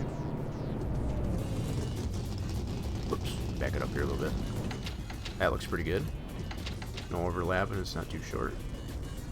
So that's the 8th line. Our 9th line, which would basically be on the end here. That one looks pretty good. So we only got the one line really to adjust, looks like. Okay, let's give these guys some practice. Let's give them some practice. They need some practice. We haven't raced in a while, so. Now, you're probably wondering as far as like why the car is so dark. And the reasoning behind that is okay, the track is in day form, but I have the night lights in. As far as the light emitting, you can kind of see the glow on them. That's why the car is dark. So don't be alarmed by that. That's only a matter of swapping out that object for the light poles. So we're not really concerned too much for that. Now, that might be necessarily what's causing the... let's get out of this. That might be what's causing, I guess, the coloration on those textures. So just to humor that, I might necessarily swap out those light poles for the day one, so I can test that texture to make sure that doesn't need to be adjusted in the day version, at least anyway. So let me get out of this. So far we only need to adjust that 3rd line in, that timing line. We need to move it more towards the outside wall. So that's really, from what we've seen there, what we observed there, that's the only one that needs to be adjusted. So we'll do that. But what I'll do firstly here, before I do that, is go into our game track directory. And like I said, what's in here right now is those light emitting light poles. I need to swap those so that they're not light emitting. So just gotta remember where I got those darn things now.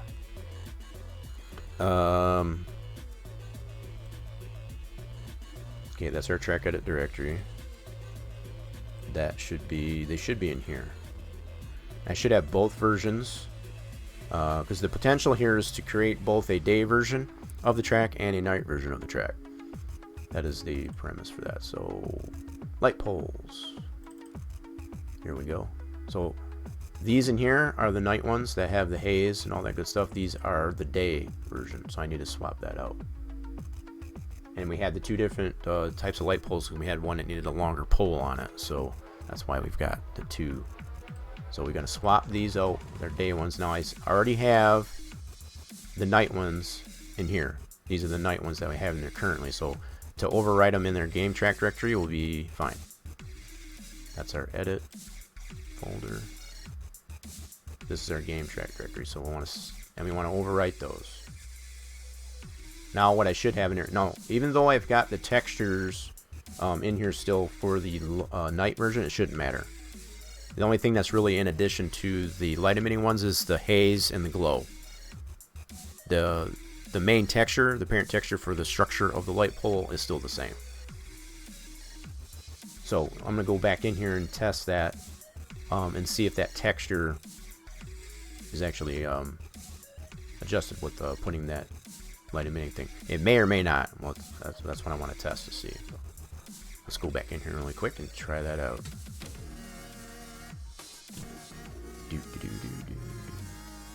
Give that a second to load.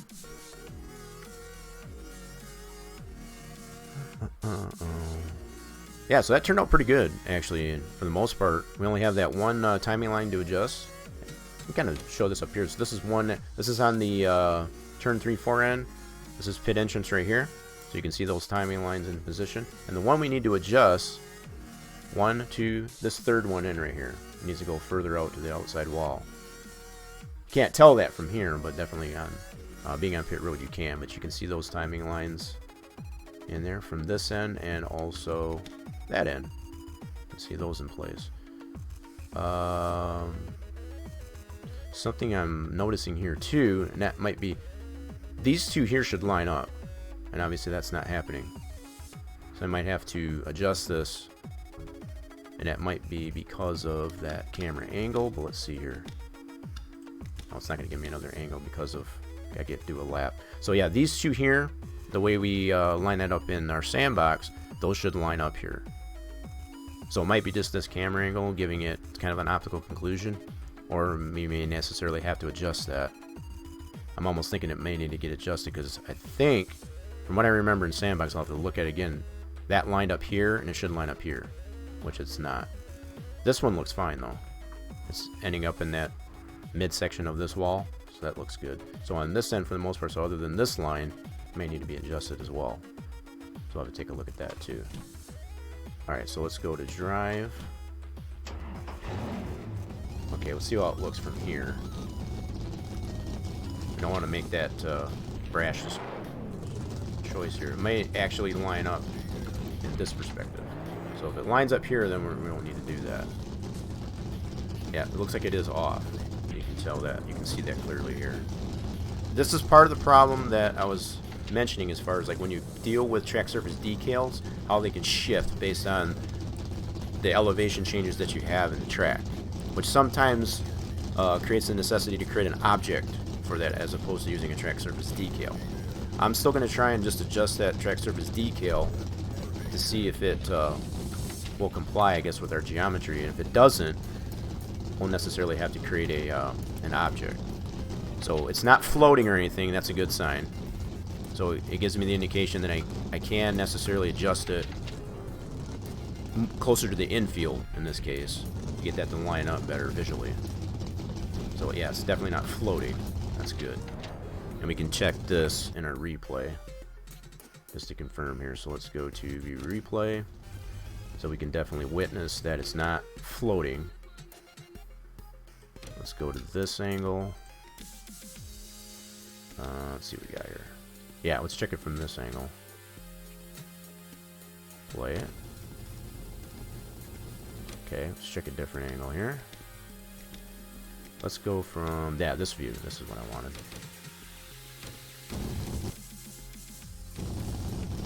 Yeah, so what I'm looking for to see if it actually is floating is what I'm looking for, which it's not. That's a good sign. That gives me the indication that I can slide this over and might have to elaborate on what we have in sandbox in comparison to what we see actually on the track in the game. Okay. So the other thing I'm looking at too, this is what I kind of expected to see, the coloring of that texture for those lines, the pit stall lines, seems to have changed, because now, as you can, I don't know if you can see that there, can't see my cursor, but the light pole, see, it doesn't have the haze on it anymore as far as the glow. So I got the non-light emitting ones in here now. So it's not, the car is also not dark anymore. So that's another indication. Okay, so let's put this off of, there we go. Alright, let's put it back in second gear here. And we'll go all the way around here. We're going to check those lines just to confirm that. We'll probably only need to adjust the texture for those lines for the night version of the track. So I want to check this in the day version here. And we'll also confirm that third line in on the timing lines, that's the one we need to adjust. So I'll just kind of keep it in this view. So yeah, those look definitely better this way than they do in the night one. Okay, so it'll be for the night version, I'll have to adjust those lines. It doesn't have that orange tint to it. So that's what I wanted to see. Alright, so this one's good. So that's the first one. Second one. And this third one we said was the one that needed to be adjusted. That was too far over. Yep. So that's got to go more towards that outside wall. So just to confirm that. So the two things, that adjustment of that one and the fact that we do not need to adjust the texture for those lines. That one's good. That's the fourth one. Fifth one. And we do have some clipping on that line. I'm going to have to take some note of that. We need to adjust some of those pit stall lines there a little bit better. Sixth one. Seventh one. Eighth one. So far so good. Ninth one. And that one. So other than just needing to adjust that small short line, that secondary line that's out there, we need to push that more towards the infield. I'll have to cheat that a little bit. That may be a little bit hard to determine where it needs to go. I'll have to do a couple different tests to actually determine where it needs to go, or where it needs to be. Okay. Yeah, and just to kind of remind those in there that says James has demonstrated there, feel free to give yourself rip. Sorry, James. Bot said no on that shot. But yeah, you can administer yourself a shot of fluids, which is on a cooldown, so you want to use that sparingly. But you can administer yourself a shot of fluids to supplement your fluids. You can check your fluids in the chat, !fluids in the chat. If they are not sufficient, make sure you play those mini games, I guess, to make those to supplement those.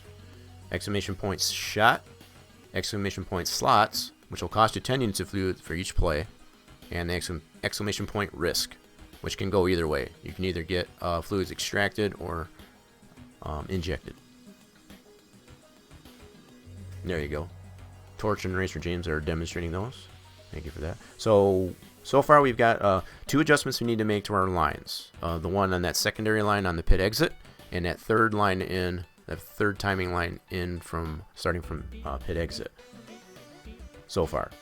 So let's go ahead to that. I'm gonna minimize this for now, and I'm gonna move this steering wheel out of the way just for a second. Nah, what the hell? I'll leave it there. It's not really bugging me that much. I'll leave it there.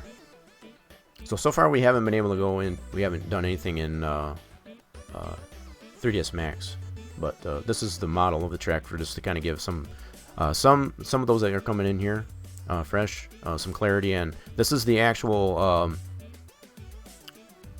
low poly spline model, I guess you could say, of the track itself as far as the geometry. And I do have some LiDAR information in here as far as the point cloud data to use height information based on real world information as far as the point cloud. That's just a chunk of it as far as use this information, I guess, to create the starter stand. So we haven't had any reason, I guess, to go into that at the moment, but so far it seems to be working out good as far as what we've got in our sandbox here, which is not incredibly a terrible thing. If we don't have to create a 3D model, absolutely nothing wrong with that. But we had the necessity, so what I need to do, let me check this out here. Maybe that is actually overlapped, is it? Maybe it is. I'll have to double check this here. So I can see it here, it kind of is.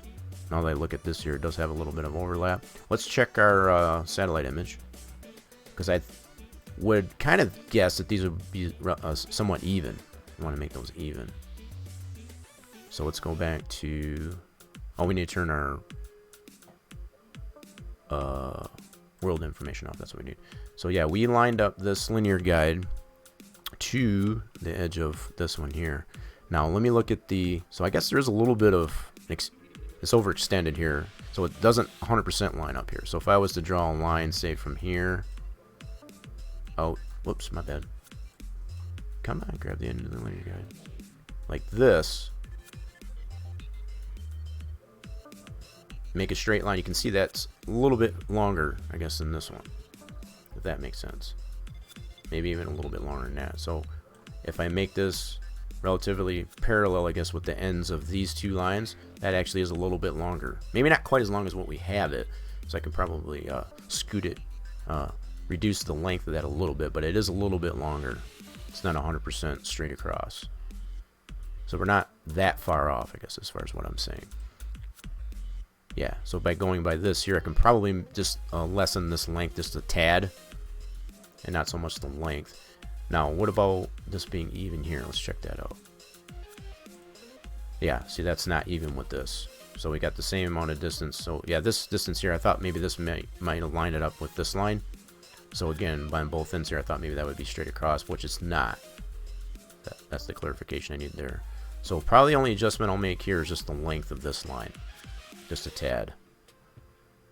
Okay, so let's go into track surface decal and reduce the length of this line just a little bit.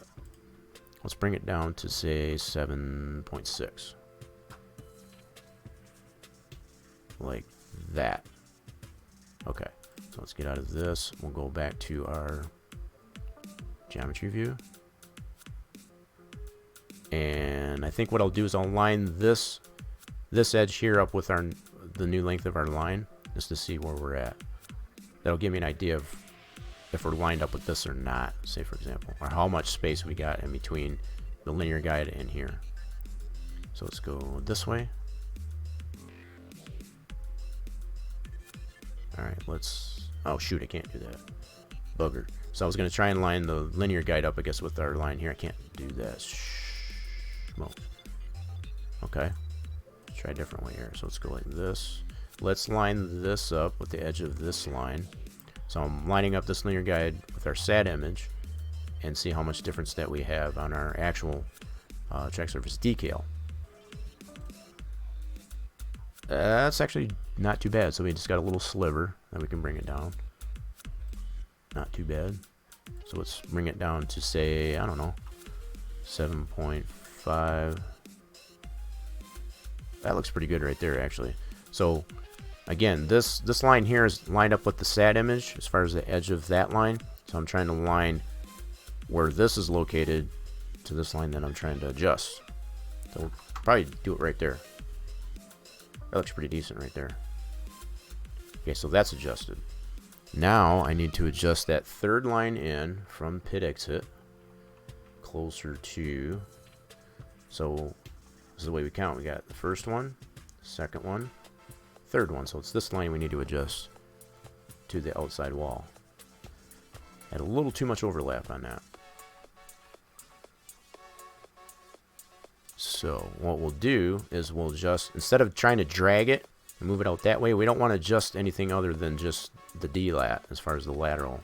So we want to go like this, and it's at 675 right now. So if I go like this, I can probably try it right there and see if that fixes it. Now, this is what I was talking about previously.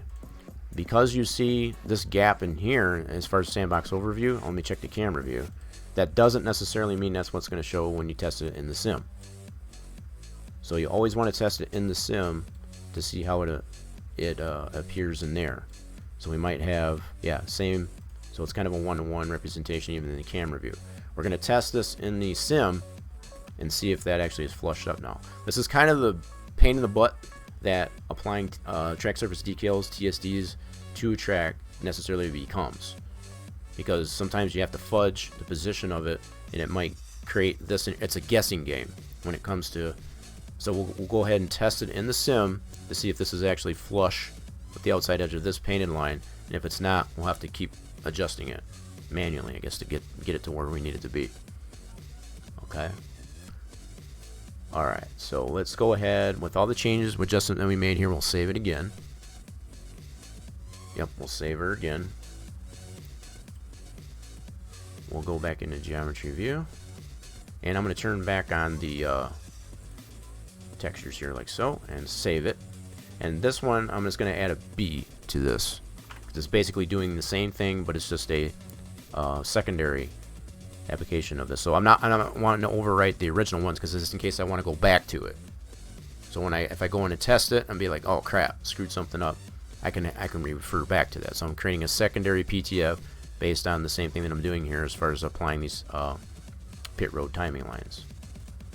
This is simply as that. So I'm going to confirm that that's saved, which is right.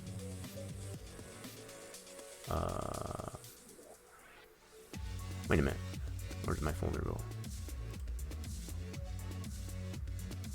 Yeah, here's our track edit folder. It scared me for a minute. It's like, what the heck? Thought maybe I closed it. So we got our. Yep, here's our PTF. Here's our new freshly saved PTF. So I'm going to copy that over to our game track directory. You always keep those separate. Highly recommend that and doing that. So I'm going to delete this one. So we already got this PTF in our track edit folder. I'll delete this one and paste this new one in. Now to ensure that I have the same name on the PTF as the track folder, that is definitely a requirement. I'm going to copy the name of the track folder and rename our PTF to that so I can this is the way this will load. If you don't do that step, you run into potential of the track not wanting to load by having the wrong characters or maybe a space in it, what have you. So the way to ensure that is just copy the name of your folder Either if you go this way or this way and get the properties of it and apply that to the name of your PTF. That's kind of a little bit of a review, but that's a common mistake that I see happen as far as like trying to get it named properly, and it's like you keep getting the constant cannot load track. That's number one reason why that happens, if you don't have your PTF named properly. So got that all done. Let's just minimize this up a little bit. We transferred that over. Cool. These are all the stuff that I have created, I guess, for this build since we started.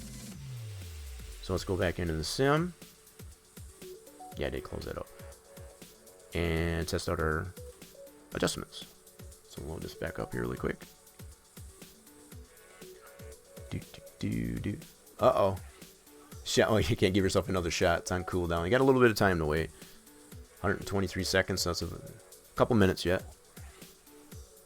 Yeah, that's the only downside, I guess, to that. And that's done for a reason. You have the other things that you can apply, I guess, to supplement the fluids.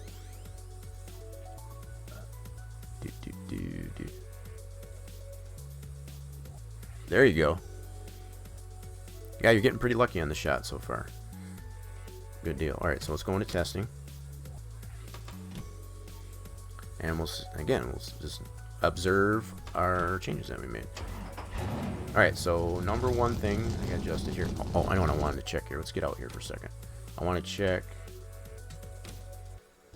Let's pause that. That looks pretty good there as far as how much extension we got on that. Yep, this is lining up there beautifully there too. So let's check that view. I want to check the pit view. Where you at? There it is. So yeah, this looks better. Definitely liking that.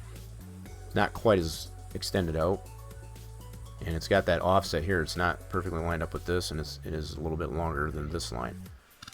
Okay, so then we got this. Yeah, can't really see that, but we're gonna have to go drive and actually drive around to pit entrance there and actually go check it out from that way. So let's go check that out. All right, here we go.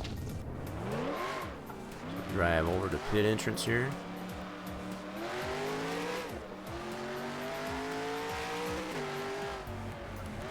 Alright, third one in. That's what we want to check here. So here's the first one. Second one. Here's our third one. So anyway, this is... Let's see if we nailed it. That's actually not too bad right there. You don't have quite as much overlap on it. I wish I could pan around here. We can't really pan around, but it's not... You don't have that overlap onto that outside edge of that pit stall line now. Cool. Now the other thing I want to check, as I said before, I want to go on that outside wall and see if we got any of them poking out. Because if they're extending out past the wall, we don't want that either. So we'll go check that out. So let's make a lap around here. We'll go on the outside of this that pit wall and go check that out. Not this time, guys. I'll give you some more practice though. So let's make our way around the front stretch. This is the back stretch right here. Make our way to, whoops, past that line. So I'm observing that wall that's on by the apron there to make sure that those lines aren't poking out. The timing lines anyway. And we want to check this line here because we extended this on the start finish line. See how this lines up here. So far nothing poking out. That's good. 39.83. So that looks pretty good there. That's giving me my time. So that looks pretty good right there as far as the start finish line onto the apron, and then extend this out onto the pit road. Cool beans. I'm gonna watch the replay too to look at it from the helicopter view. That gives me a better angle that way too. So no, none of those lines are poking out of the wall. Cool. So let's check our replay. This is another way to check out our work here. Let's go to helicopter. Where's helicopter? Give me helicopter. There we go. So let me back this up here a little bit. So we can check our alignment this way.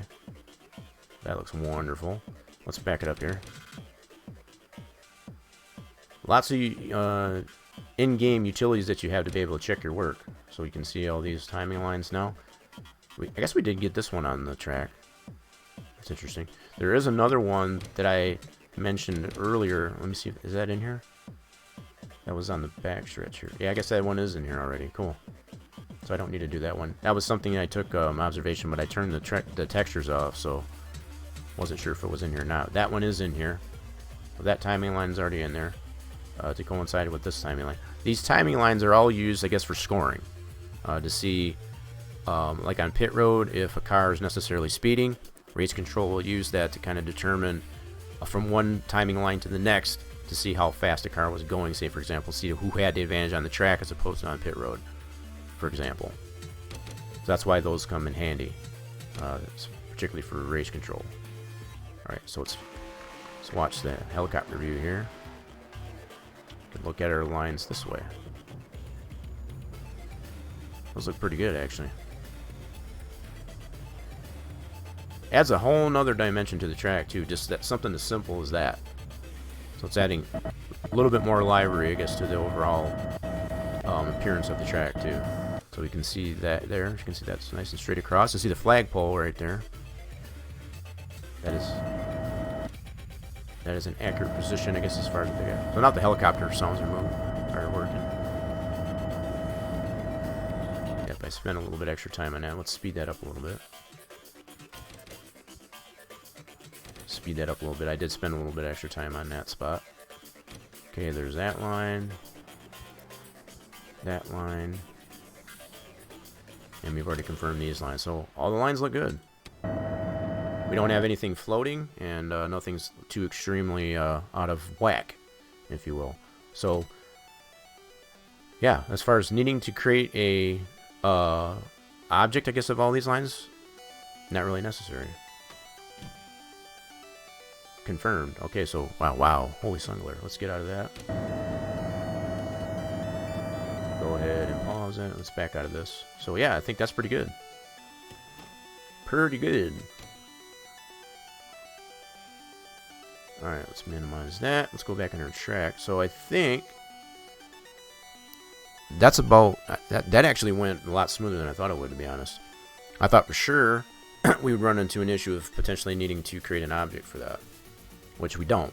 We've already confirmed that. There's no reason, I guess, to need to do that. But now we have all them legitimately spaced timing lines in conjunction to the SAT image. So those are all...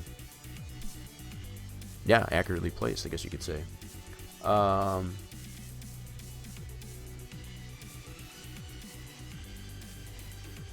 Do they have this track in Heat 4? Now that you say that, James. Are there any lines at pit entry? Let me check that. Yeah, so just similarly, I guess, to what we have at pit exit. I'll check that too, I guess, to see if there is in there. So they don't have it in N4? But yeah, it's hard to go away and play a lot of these newer simulations when you have something like this built, you know, that we've done in an older simulation like NASCAR Racing 2003 season. I mean, the fact that we kind of surprise ourselves a lot of times being able to apply such detail, I guess, in a track like this. And like I said, something just as simple as timing lines on a pit road that just kind of change the overall dynamic of the whole track. I mean, it's pretty phenomenal when you think about it. Okay, so yeah, let me check on pit entry here if we got any lines, timing lines there like we do at pit exit here. So let's zoom in on this. Let's observe that and see. Alright, so let's go to geometry view. Oh wait, no, I gotta turn the that's right, just gotta turn this off. So do we have any lines? Does not look like it. There's kind of a little bit of a painted deal here that we don't have yet, I don't think. But as far as timing lines, it doesn't look like, unless this is one here. It's hard to tell. I don't know if that's one here. That could be one right here that we don't have. It's kind of a real skinny line, actually. Yeah, we don't have anything there. So there might be a line like right here. Let's go to geometry view. I can't tell if that's actually a line or if that's a crack. line next to the crack. Yeah, so there's a crack right here, but I think this is a painted line right here. So we can move our linear guide to this spot and put a line right there. So other than that one and this kind of, yeah, this kind of painted area here, that's the only other thing we don't have on pit entrance. Is this gap here? Let's check that out. Just kind of curious now. Oh, okay. Wait a minute. Is there supposed to be a painted line on this edge? Or no? Let me check that. Yeah, so there's a painted line that needs to go on this edge. That's something else I can apply. Yeah, see there's a painted edge here. We only have it on the one edge. Need to make that TSD for... Yeah, I'm going to do that. Yeah, this one here, you mean? As far as this triangle? Yeah, I'll have to make this one. Yeah. I'll make that and make a TSD out of that. But what I'm noticing here, James, is we need to have a painted line on this apron. See how it's got this painted line here? I could apply that. Yeah, because if we go back to here, yeah, we don't have that. Or let me turn back on just a second. Go here. I'm gonna turn back on the textures. Yeah, so we don't have that painted line on the apron, which needs to be applied. Yeah, that can be definitely. So this triangle that we got right here, we can make a TSD out of that based on that shape. That's not that big of a deal. Yeah, we can make this out of it, make a TSD out of this shape here. But yeah, I think what I'll do, got these little minor things like that to deal with. I'm gonna start applying that secondary F section to create that painted line on the apron. That's another thing I can do, because that's not present currently. That'll create the necessity to have to adjust this a little bit too, because we'll want this TSD for the start finish line, I guess, to butt up to that F section once we apply it. We'll get to that point. Let's start here actually at the lead segment, and we'll go all the way around back to here. So the way we do this, we haven't done this in a while. I'm gonna move this wheel out of the way actually, because this is gonna take me a little bit. So yeah, let me move the wheel out of the way for a second. I'll be right back. I'm just gonna mute.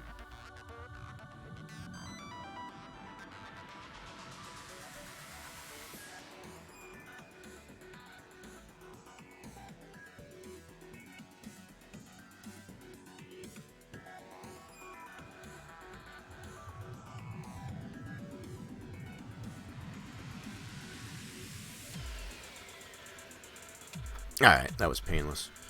Okay. Don't need all that background noise. Okay, so I'm going to switch out this here and put this back on. There we go. Get back into edit mode here. Yeah, so we'll just start this process here of applying our secondary F section to put that painted line in here. And we'll use the same texture. Well, not the same exact texture. These are dash lines. Do we have... Yeah, we should have one already applied, like on pit road, say for example. So this line here, going to the properties, this will have paint on here, and you can see the parameters for that. So we'll use that same parameter for the apron paint line here.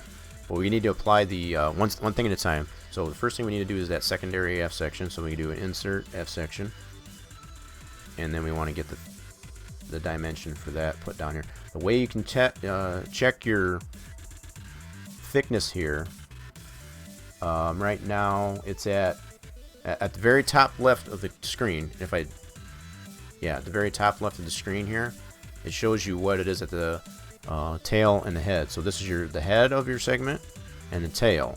So you want to look at here. So we probably want to be about, let me look and see what we got the pit road, or actually these dash lines, for example. You can see we got it at 0.30 thickness between these two F sections. So we want to probably do the same thing on the apron. Put it at 0.30 on the head and the tail. So that's what we want to set these up for. So right now it's at 0.45 here and 0.49 here. So we want to bring it down. And you can zoom in a little bit closer, I guess, to get more precise. The more you zoom in, and it's kind of blocking that a little bit, so let's do this. So we want to get it as close to, whoops, get on the right F section. Get it as close to 0.30, so it's 0.3 on this head. Now we'll get it adjusted to the tail.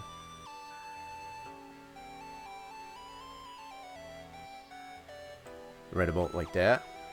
And yep, so I'm just looking to see if it's flexing there a little bit. It's not too bad. Not too bad. Okay, so let's go ahead and insert another X section. And I'm going to snap that. So just to kind of give you an idea how this works, I'm going to just loosely place these, and I'll go back around and set the widths, and then we'll apply the texture next. This is kind of the... So instead of worrying about getting it all set on the very initial one there, go around, put all your F sections in to where they need to be, set your width that you want it set to, then do your texture. Just to kind of have somewhat of a workflow there. Yeah, so we want to insert F section, and we just want to snap it like so. Bring that down. Okay, insert F section, snap it down.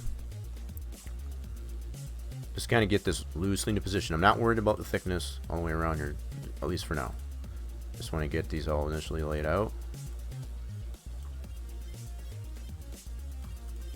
Going to each segment and doing one at a time.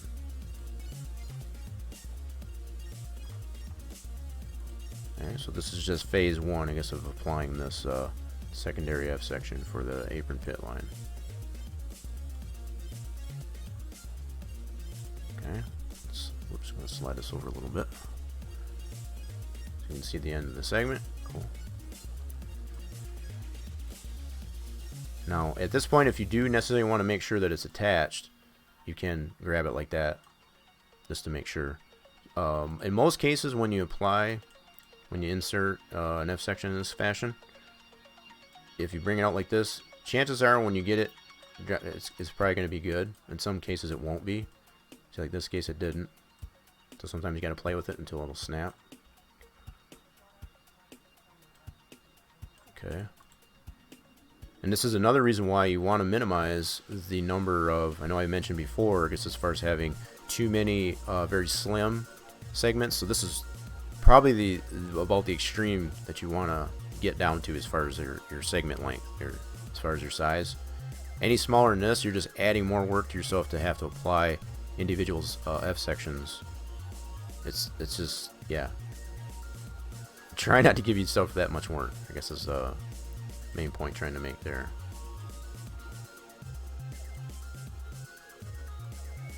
Too much detail can necessarily be a detriment.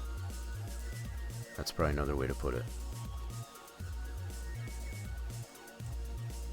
Yeah, so that's snap, cool. And like I said, for right now, I'm not worried about the width of it. I'll adjust that after I get these all in.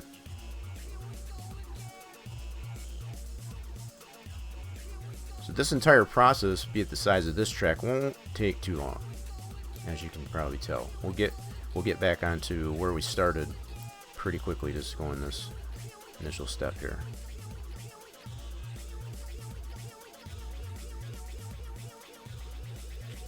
Sometimes grabbing the heads or the tails can be a pain in the butt.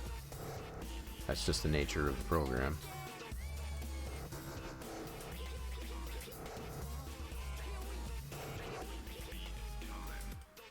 Come on, there we go.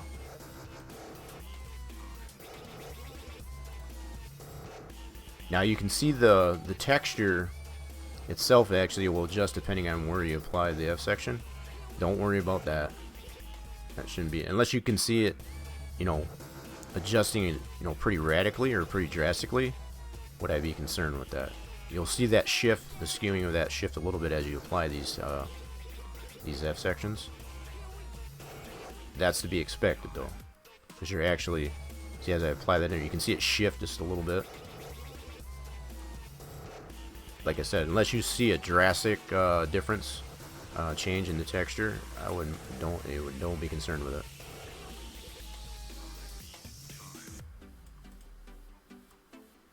Yeah, so just making sure it's snap. So what we're applying here, just to kind of go back here just a little bit, if I turn this off, we're applying. It's kind of hard to see in here, but there is a painted line on this apron. And that's what I'm applying here. It's kind of faded out, I guess, in here, but you can see spot. It looks like these are actually dotted lines. That must be for pit exit. Yeah, looks like there's some dash lines in this part, so we might have to apply a solid line as well as a dash line. We'll get to that. We got a dash line texture in here, so we'll get to that just to kind of show what's going on here. So let's turn that back on. Right now it's only showing white because there's no texture applied to the F section, so that's not a texture. That's just a placeholder, I guess, until you get a texture actually applied to the F section. That's probably another clarification to make. So again, don't be too concerned with that for the moment. Yeah, I can see a lot of flex happening right there. You can see where our F section actually is, and this is where the texture will actually be. So that's that flex that we that's just the nature of this program, the way the whole dynamic, I guess, of Inner 2003 Sandbox works. It's super trippy because as far as like, why is the texture not in between these lines? But it's like, it's just a product of that. It's just the nature of the program.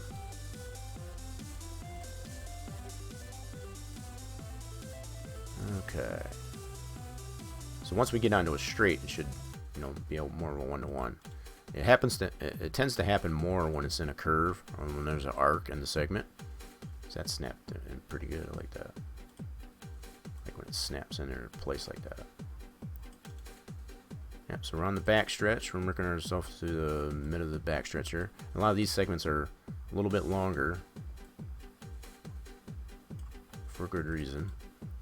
And yeah, this will get filled in here and applied pretty quickly. Okay, so now we're already getting to pit entrance here. Here we see it starting to taper off at the pit entrance. Yeah. Oh, a little segment here. So if anything, this white that's in here, like that, again, it gives you a clue of where you left off. So like when you go to the next segment, it kind of gives you a clue where you left off, at least anyway. Even without applying a texture to that F section. Yeah, these are snapping really nice. I like that. Sometimes they don't do that. It's being very cooperative. I don't know if that's a good or bad thing. Sometimes it does not end up that way. So yeah, we're right at pit entrance here. You can see where that triangle piece is here. Yeah, so I'm going to continue adding the F sections here. Yep. Like that. So now we're at pit entrance here. You can see the end of pit wall. That's that little triangle piece. Little pizza slice that we need to eventually apply into there. I could probably get away with, now that I think of this, James, I may actually be able to put a texture in between here and just use between this F section and that section and just put a paint texture in there and not use a TSD. We'll have to see how that looks, or how that'll, but that's an option too. That might work. Got a couple different options there anyway. Okay, so F section. Yeah, so whether or not we put that triangle piece in there in the form of a TSD or just fill that F section up just like we would our painted line here, it could work either way. So we're gonna have to adjust this timing line. So that's another one we'll have to adjust here, because we don't want that overlapping, I guess, our painted line. We want it to be butted up to the edge here, so we'll have to adjust that one. Not a big deal. But just looking at the, yeah, see, we don't want that overlapping like that. So we'll have to shrink that up, that line up there, once we get to that point. I believe there's one going into turn 4 as well, if I recall. So it'll be another one on top of the start-finish line we'll have to adjust.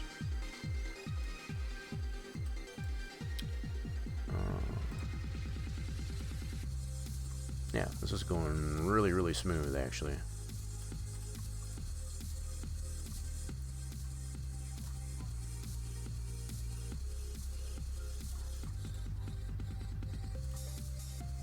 Yep, you can see the texture shifted there a little bit. You see it more you see it happen more when you're in a curve than you do on the straights. So you can see how that's shifting. Again, I wouldn't worry about it too much that way. If you see a drastic difference in it, then yeah, that would be my only grounds, I guess, to be concerned. But this is not a big deal, the way that's responding. Okay. Section.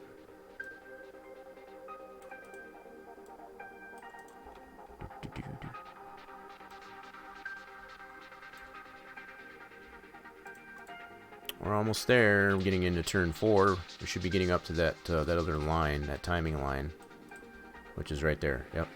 So we'll have to adjust that one as well. Yep. So there's that line. So we're coming out of turn 4.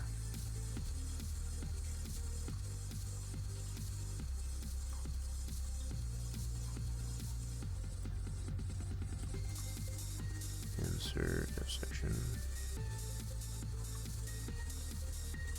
That. Yeah, I'm really starting to take note and really appreciating the fact that the way the length of these, the size of these segments are just so balanced, and I guess is the best way I can put it. So you don't have a lot of small slivers in here. I mean, yes, we do have some smaller segments, I guess, to accommodate the radius that we're trying to get of the turn based on the geometry of the track by the satellite image, but there's not a ton of small little slivers in there. Unnecessary small little slivers of segments in there. That's yeah, so that's snap. Yeah, so this one here. This is, again, this is probably about as small as you'd want to go, to be perfectly honest. Because even with this type of a segment here, you're going to have a lot of polys in this part, in this kind of type of segment. So by adding too many of these types of segments all the way out throughout the track, again, you create that de-optimization of the track overall. Not only from the geometry standpoint, but also from the modeling standpoint, as far as the models and objects that you would put on the track, as far as the track library. If you're going to put a lot of detail in that fashion in the geometry as well as the models or the objects placed around the track, it's not a very good thing to do, to be honest. It's a de-optimization, for lack of a better way to put it. In the fashion of such things as frame rate loss, just constant lag, especially if you're playing it on a through a server, be it online, you'll definitely be able to see that types of things because it's trying to render and send all that information. Okay, so now we're up to the start finish line. Cool. And this is where we started. Cool. That was pretty. Alright, so this should be pretty good. Yeah, so we're 0.3 and 0.31. That's pretty decent. So now what I want to do is beyond this segment, this is where we started. This is where we want it to be, so now we want to adjust all these other ones here. So we want to look at, this is 0.33 and 0.31. That's not too bad. So 0.33 on the tail. Let's adjust this down just a little bit. I might have to zoom in a little bit. This can be a pain in the butt because there's no way to adjust this manually other than to just drag it and watch your numbers here. So that's at 0.3. Trying to keep it as close to 0.30 meters as possible as far as the thickness of the line. That's good there. Wait, this was at 0.39 on the tail. Bring this down. Yeah, I know that's hard to see, probably. So I've got 0.30 on the head and 0.31 on the tail, which is, this is the tail. The head, and it goes by the direction of the track. So the fact that the track goes counterclockwise, this is the head, this is the tail. If it was going the other way, this would be the head, and that would be the tail.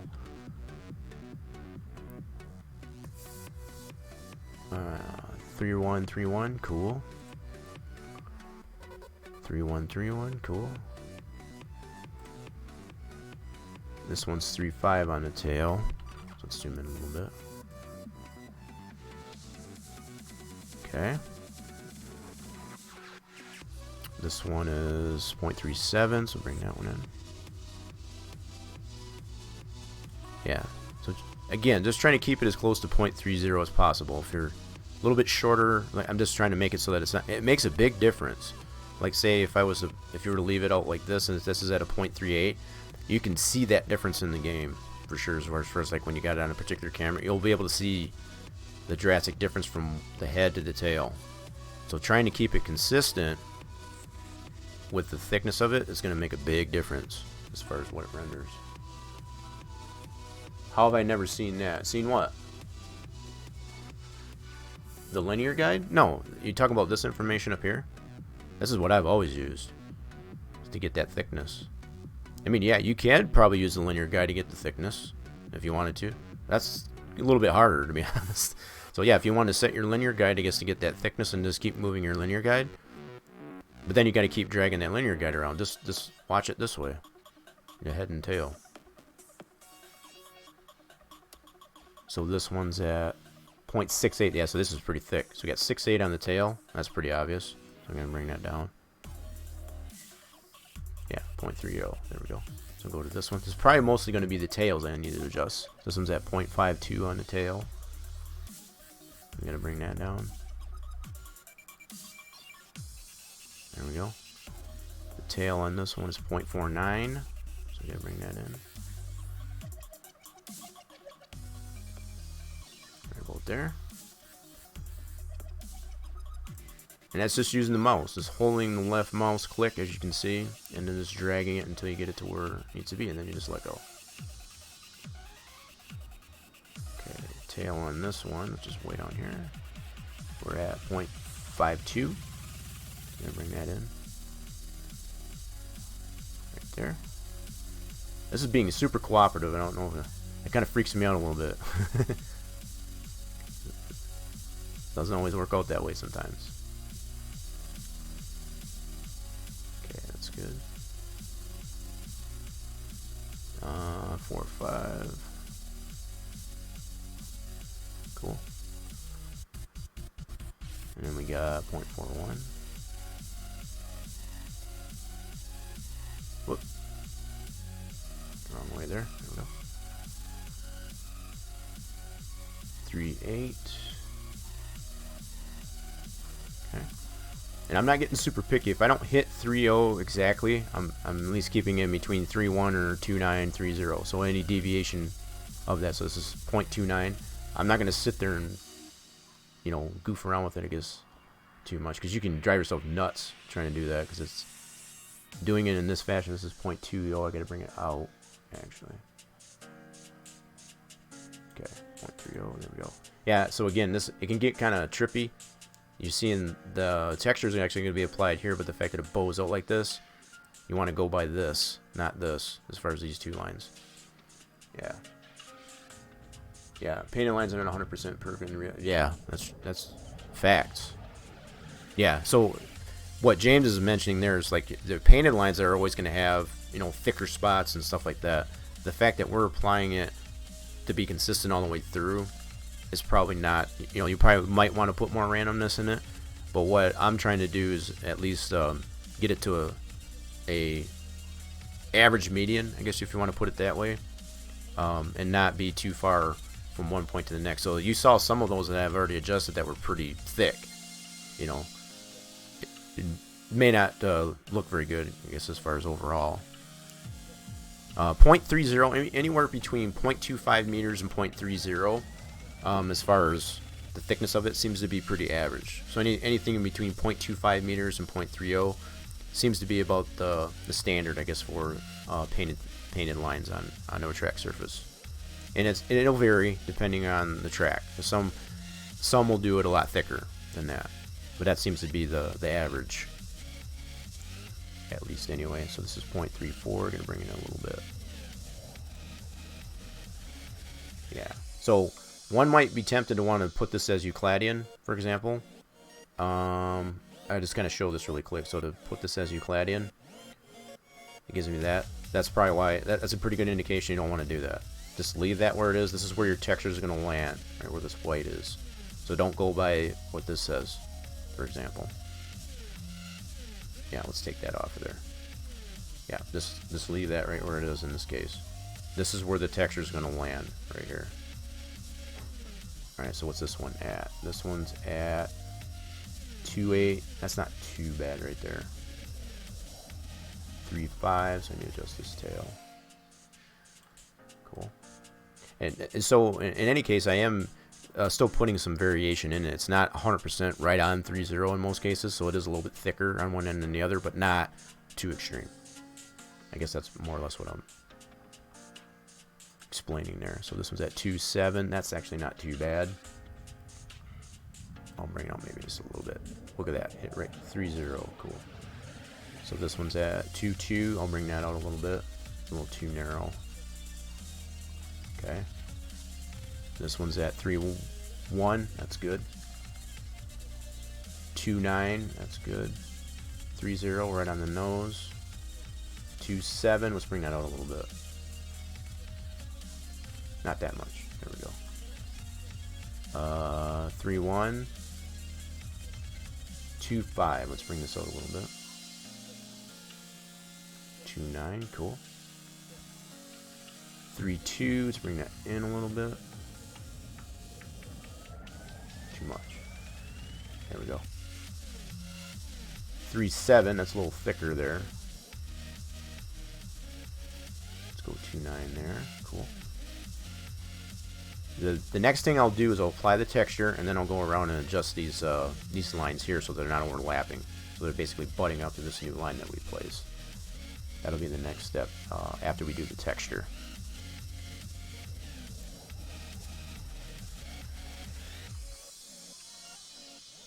Okay, that one's at 3.8. Okay, 2.9 we'll put it at. 3.7. 2.8, cool.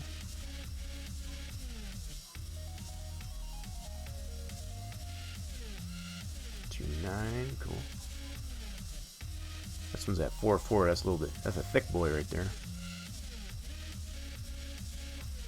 Okay. Yep, that's a little bit bigger segment. 3.7. Let's bring that one in. 3.0, cool. 4.1. That's the thick boy as well. This one's at 2.8. We'll leave that right there. Like I said, anything in between 0.25 and 0.30. So this one's at 3.0. Cool. 2.9.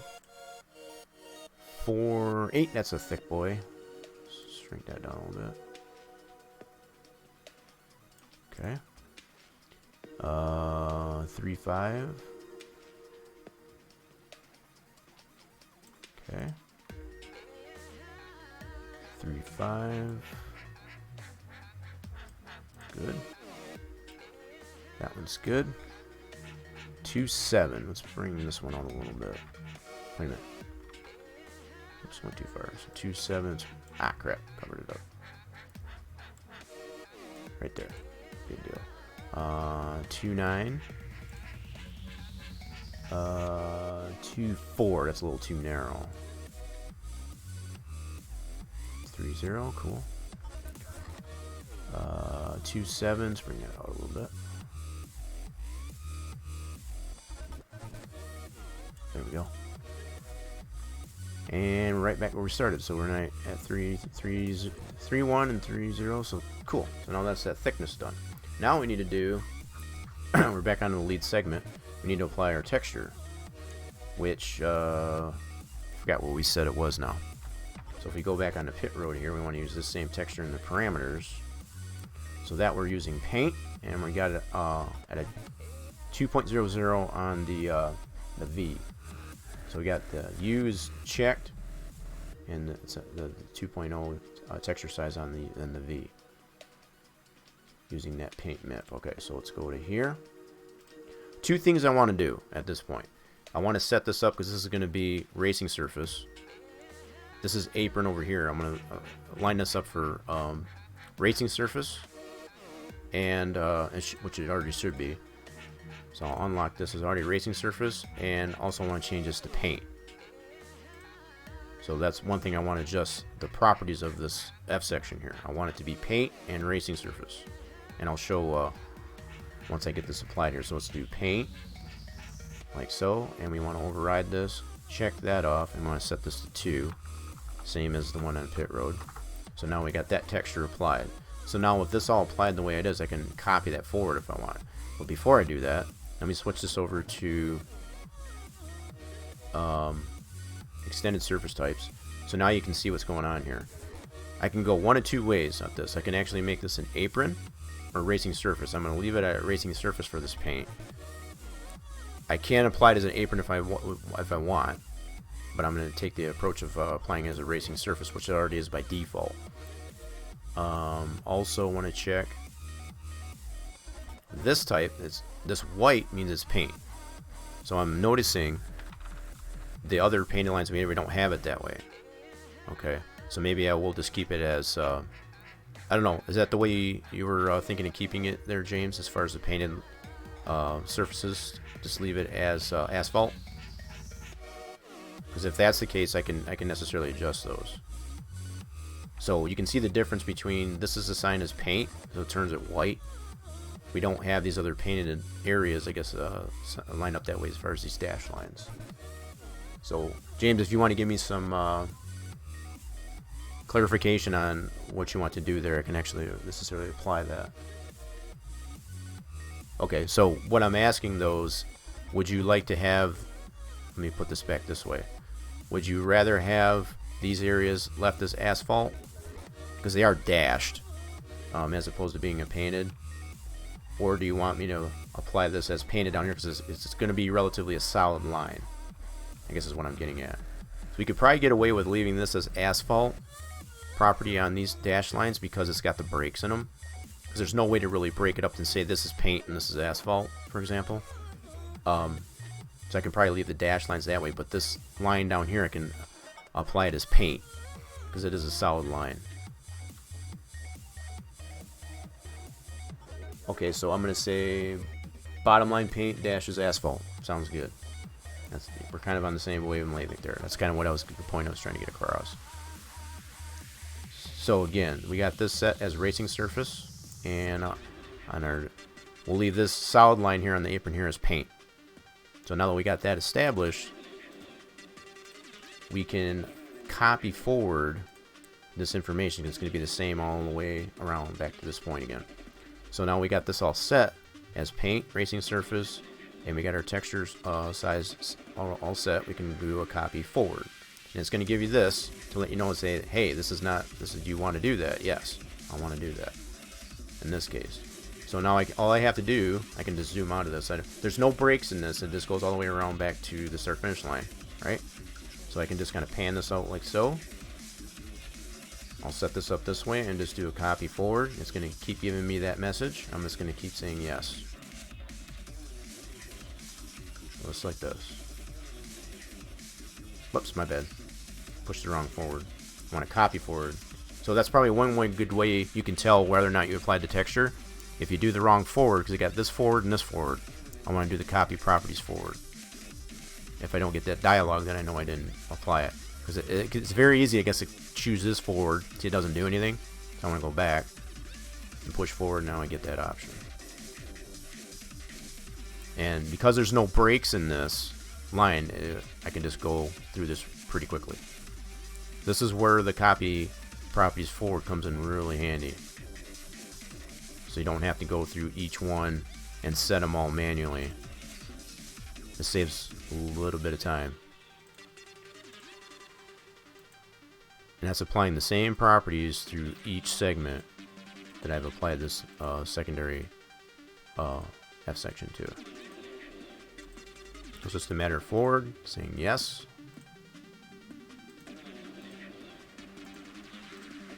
You can see how quickly this goes.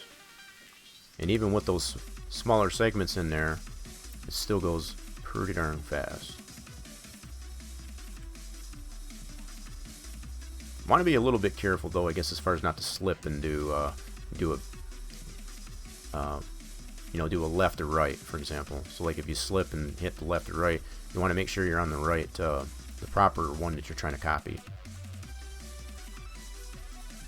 So it could be easy. You could hit the left and not realize it if you're not paying attention. See what I mean? So it's like, yeah, it's very easy to do that. So just watch where your mouse is, at least anyway. Almost did it again. Now that I've said it, I'm going to be self-conscious of that. So we're just working our way up back to the start-finish line here.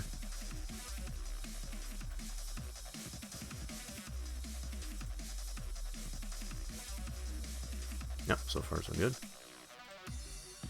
And then we'll check our work once we get back to the start-finish line to see that we've actually applied it all correctly. We'll go to our camera view and ensure that. So I'm going to move this out of the way a little bit. Now we got all that done. You can move that window around. See where you're at. So now we're back to the start-finish line, and that's where we've got it. That's our last things there. So if I do a copy forward, for example, this is going to copy it forward again. It's not going to give me that option because this is the first one we started with. So if anything, it's just going to apply the same thing to it. But this is where we started, so hence the reason I didn't get that option to just have to click yes. So now what we'll do is go into camera view, and we'll check our work. See how we applied that. Okay, so let's go. Start finish line is right here, so we'll start right over here, and we'll go all the way through here, and we'll check and see how it looks. So there's our painted line. The next thing we'll have to adjust is these TSD lines. I want to butt these up here. Now, you could necessarily leave these TSD lines just like they are, just to have them overlap like this. That's not incredibly wrong. You could do that. But usually my approach to this is to actually make them butt up to. But you can see that how that looks so far, I guess, with that texture that we got applied for our TSD, our track surface decal. Personally, I don't like that. Let's be honest. I don't like how that looks. I'd rather have it butt up to the outside edge of that painted line, but you can see how our painted line looks with that texture size of 2. So we're just going to kind of go all the way right through here. You can see here now we got a painted line on our apron. And you can observe the thickness of it and so on. Now, we do have some dashed lines. We'll have to go to that. That's something else I need to look at. So far it looks pretty good. We got some dashed lines at the pit exit here, so we'll have to look at that. Those are kind of a little bit hard to determine there, but we'll just kind of scoot through here and just kind of look and see how this turned out here first.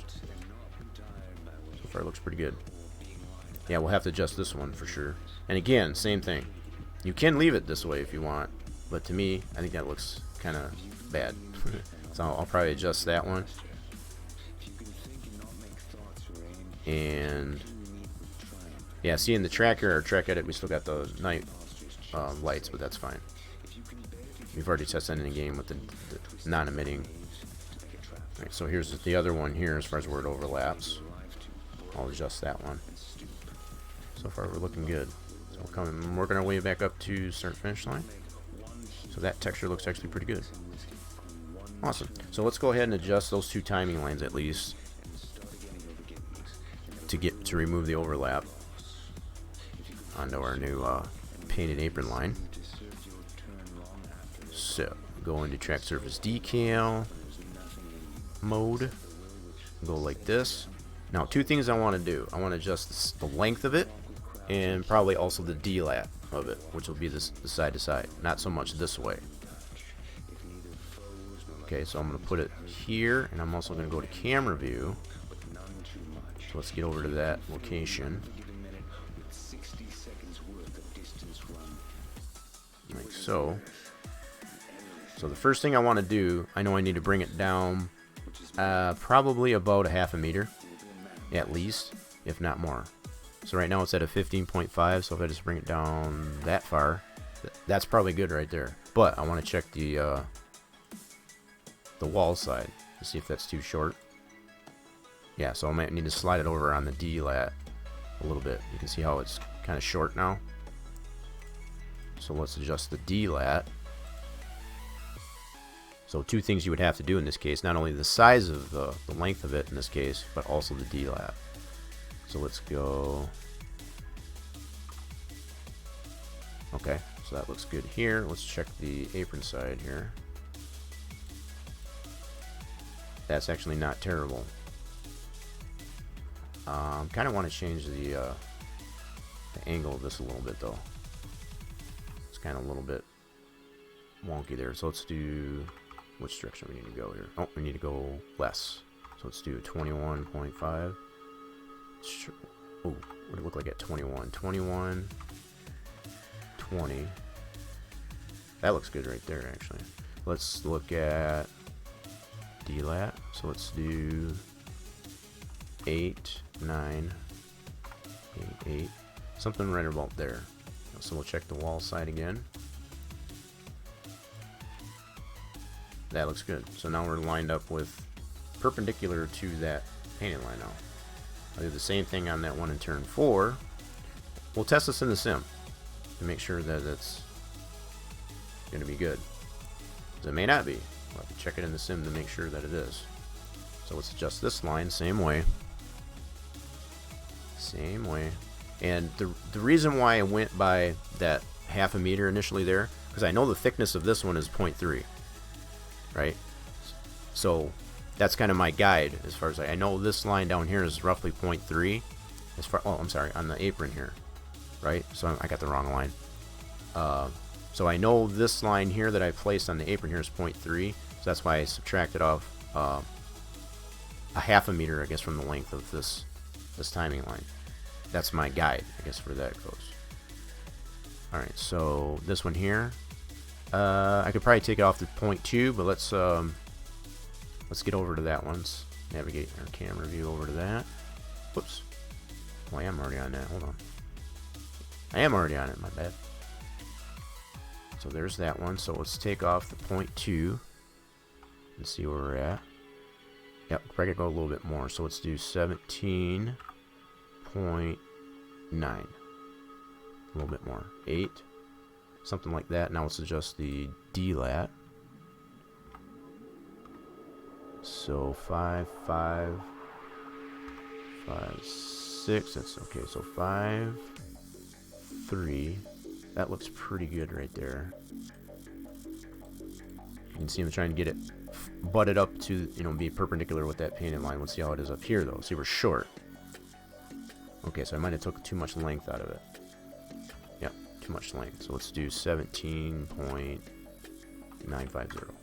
And then we'll adjust the DLAP. We'll increase that to 6. Nope, too far. Okay, we're gonna have to go 4, 8, 2, 4, 7. Okay, let's check our wall side. That's pretty good right there. So we're perpendicular with this one here. We got a little bit of overlap though. Okay, let's adjust this right about there. That looks pretty good. So we're nice and perpendicular. We're not short on this end. We're also not sticking out. That's actually, this wall here goes, we can kind of look below our object here, so it's not poking through the wall either. Cool. So we got those two adjusted. So we'll be able to test in the sim the position of those as well as our line there now on the apron. Now, as far as, let's get back to, before we get that far, let's go back into geometry view. We also want to put two things on pit entrance, my bad. We want to put that little pizza slice in here, but there's also a line right here. So let's get our linear guide, which is, I think, is over here. Yep. Let's drag this over to here. Whoops. Bring this over here. We need to mark that position that we have that one line that's at pit entrance here. That we already observed. Let's adjust this down. Grab the middle. Come on. Alright, let's go back to... Actually, need to just shut this off. The textures. And this line right here is what we want to put in. So between this line and this little pizza slice in here, I kind of got an idea for that.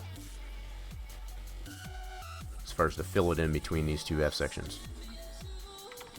That should probably be sufficient. We're going to see how it looks at least anyway. So we'll go from here. Yeah, this here I think is a crack. There's like a seal line. And between this, all this here, that's a crack, and then this is an actual painted line. So let's extend that out to here. So that's where we need a line right there. So let's go back to track surface decal, TSD paint, like that. And then we want to adjust our dimension. 0.3, 0.3. And then what is the length of our, oops, second here. Oh, my bad. It's in the wrong window there, so I gotta zoom in.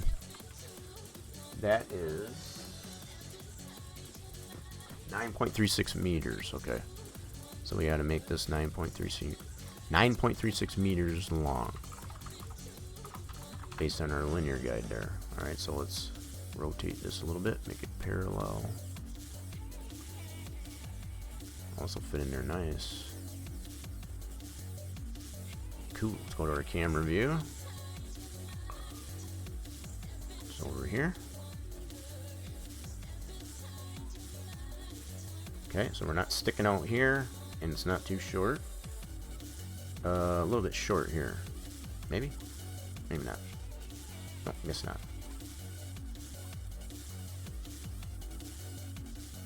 Yeah, it's kind of deceiving. It's got a little bit of a dark line, I guess, on the bottom edge of that wall. Makes it look like it's short. But yeah, that should be pretty good right there. Cool beans. Alright. So there's that line. Now, to fill in this area that we have here, there's some little piece of slice in here. Got an idea for that, so I'm going to try this and see how it looks. May not look good at all, but we'll try it out here. So let's go geometry. And you can see we already got that F section established here, right? So just as far as getting a texture into it, let's do this. Let's go put the textures back on. I'm going to go to this one here. I need to find where this asphalt is. So from here to here. And I need probably this one here. Yes.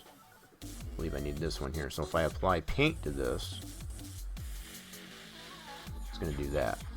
That's kind of what I was thinking of. So that's our little pizza slice that we got there. So if we go to turn these off for a second, that's that pizza slice of paint that's in there. I think that should be fine that way. I don't think that looks terrible. Let's see what it looks like in the camera. Wow, that adds a whole different dynamic to that thin entrance, I'm telling you what. Okay, so it does have some stretching in it. Okay, so let's change, I believe it had, we can change the parameters of the texture. So let's go like this, let's uncheck that.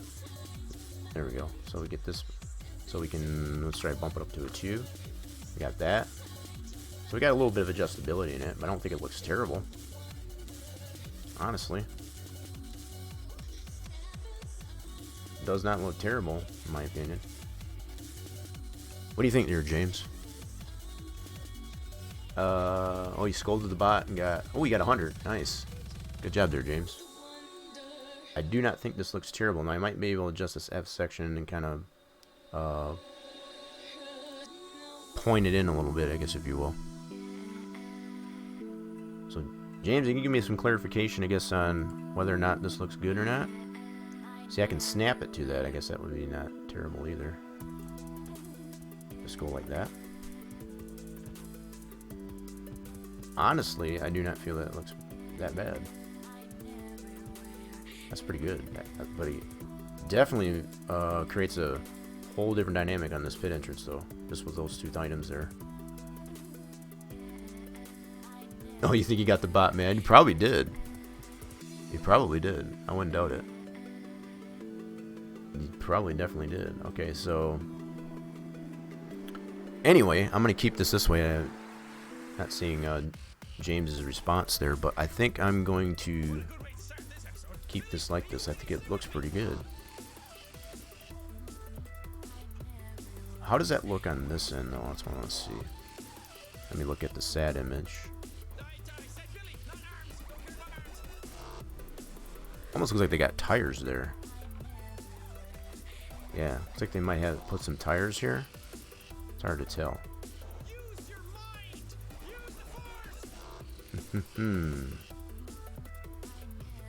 It's hard to tell from the stat image, but I think that is a tire barrier right here. That's something else we could probably apply to this deal.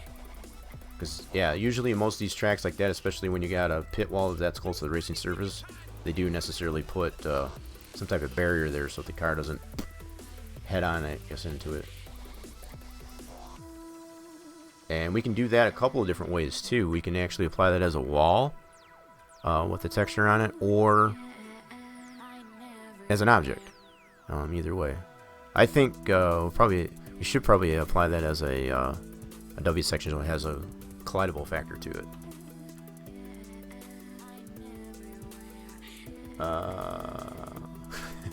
Freaking Racer James. It scolded you? How did it scold you? By just not being nice? Is that what you meant? Clear torch? Yeah, so I'm kind of half tempted to apply this barrier on here. The only reason I don't want to do that is because you'd have to have a split segment here in order to get that in there. So it might be just better off just to maybe put an object here, I guess, as far as a tire barrier. Yeah, otherwise you would have to split this to get this in here. Because otherwise, if you put a W section in here, it's going to extend all the way through this segment. That's not what we want. Yeah, so we'll have to think about that. I guess as far as in the process here, we'll have to probably create our object here, a tire barrier. I need a picture of it. I can see the tires in here, but I need to get an image as far as what that looks like. So anyway, we'll leave that as it is for now. At least. Let's go turn textures back on. Cool. Let's save it like it is now, and we'll go test this out at least anyway. Looking good. Looks like all these lines in here now. Let's change the dynamic of this thing. Oh, you know what? The only one I did not adjust yet, as of yet, is the start-finish line. I should probably do that. Let me go ahead and do that. Oh, we got a soft add here. Let's skip that. There we go. Cool. Keep that playlist going. Oh, you're renting your hauler. Oh, you'll tweet in a few minutes? Nice. Yeah, so like I said, so James, I had asked you that, I guess, earlier there. So yeah, that confirms that. I guess he's working on that hauler, that Winston Cup hauler for this track, circa 1998-ish, I believe is what we. All right, so what I will do, like I said before I do anything else, I want to adjust that start-finish line. Same way that I did those other two timing lines in turn 3 and turn 4. Just to get rid of this overlap on this. And this is relatively straight, so I don't need to... You found a 98 hauler that has both the 96, 97 logos and the 50th logos. Nice. I think you showed me that one before, honestly. Okay, track surface decal. I need to adjust the length of this one. So I want to shrink this one down a little bit. So I'm going to bring it down to 17.5. Let's see what it looks like in the camera view. Yep, right over here. Alright, let's see what we got here. So I could probably take a little bit more off of that, actually. Let's take this down to 17.2. Where are we at there? This might have been extra long in the first place. Okay. Alright, so let's just adjust the D-lat here. Yep, just the D-lat a little bit. So let's go here. D-lat, do 9.4. So we got to increase this here. So let's do an even 9. 9.2. Whoa, that's too much. Good grief. 0.5. Too much. 0.1. 0.2. Right about there. That looks pretty good. Just to get rid of that overlap, because it was overlapping that painted line entirely. Don't want that. We'll probably end up changing the texture for these TSD painted lines just to accommodate so that it looks more fluid, I guess, as far as not so much of a contrast between the two. I just don't know how that's going to affect. Yeah, it shouldn't affect this one at all. Yeah, so what I would consider is actually making these TSD paint lines the same as this, what we have on the apron, on pit road, and so on. So that'll kind of all match up there better.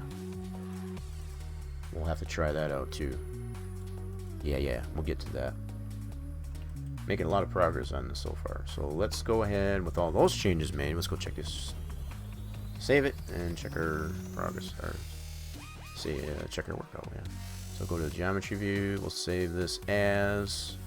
And again, I'm just going to put a just add a BB to this because we're still kind of dealing with the timing lines, even though it's not entirely a pit road. I'll have an idea of what that's going on here. I could even change the name of this because we didn't really do the timing pit road timing lines. I can just do this. Let's do this. We're going to do adjust. Now that I said that, just so I know more of what we did in this session, we're going to do adjust.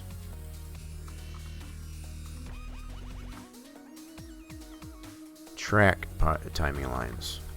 That way I know what's involved with it. So this will be adjust, ADJ, track timing lines, and I don't need to put the B on it this time. This will be the first save it. So when we go in to test that, if we do need to make further adjustments, I can apply a B to that. But definitely saving this as a separate PTF. Alright, so we're going to go into our track edit folder and confirm. So we should have a PTF for that, which is right here. This one right here. So I need to copy this to our game track directory so we can test that out.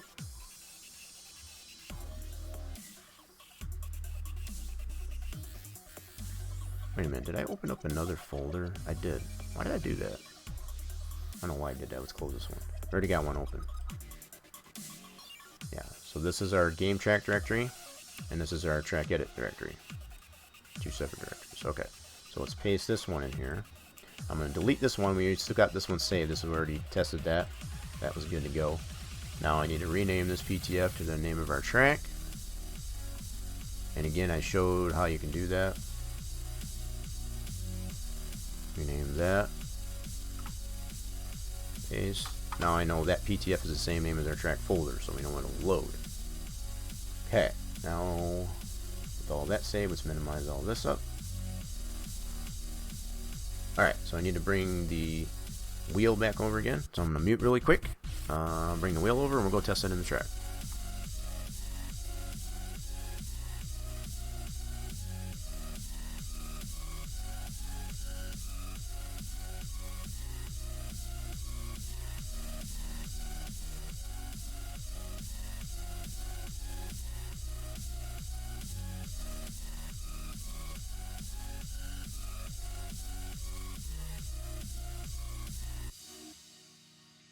Alrighty then. Now, the only thing else I want to change is, again, I'll go ahead and change this out. I can probably keep those both up actually, but kind of got it set up that way to do so. Alright, let's go ahead and launch the game. Launch the sim. And we'll check our work.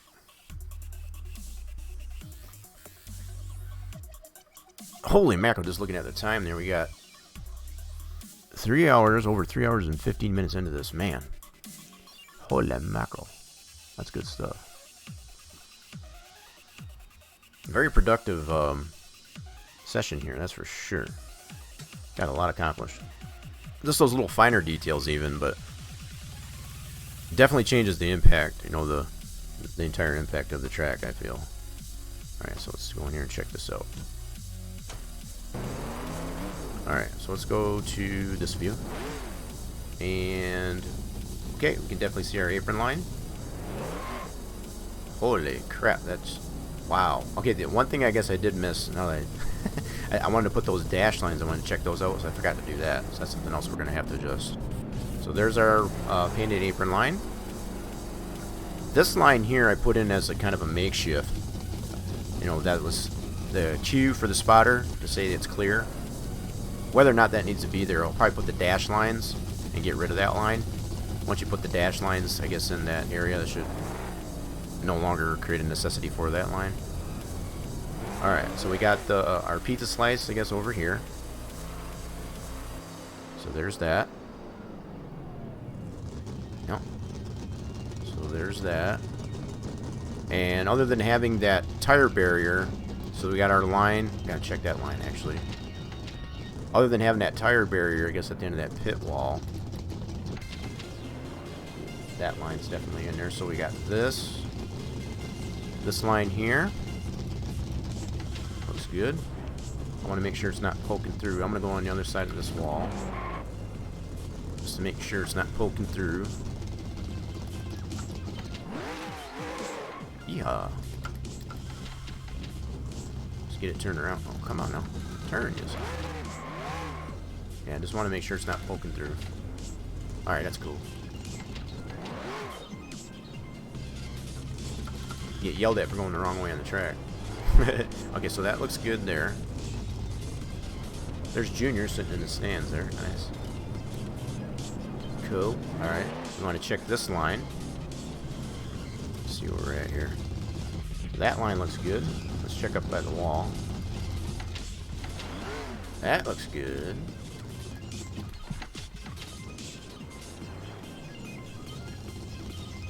Awesome. Alright, let's go check the one in turn 4.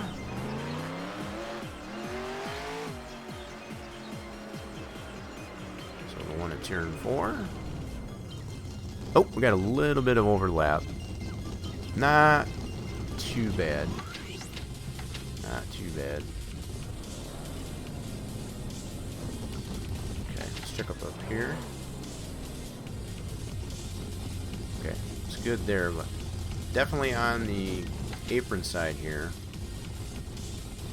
Definitely on the apron side here, we do have some little bit of overlap. You kind of see that a little bit. So we might move the D-lat a little bit. Not so much the length, but just the D-lat. Just kind of lift that up there. Not too much, just a little bit. Okay, let's go check this over here by the start and finish line. Get to this level. There we go. Not too bad there. Yeah, so other than that line on turn 4, just want to scoot the D-lat, move it closer to the outside wall a little bit. I think we're good. So our apron line is good, and our other than that line on our turn 4, we're looking good so far. Fantastic. All right, so let's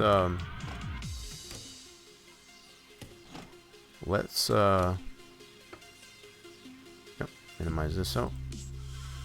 Now what I need to do is adjust that line on, hence the reason why I renamed that, so that's a good reason for that. So we do need to make some adjustments based on that session that I saved with the new name.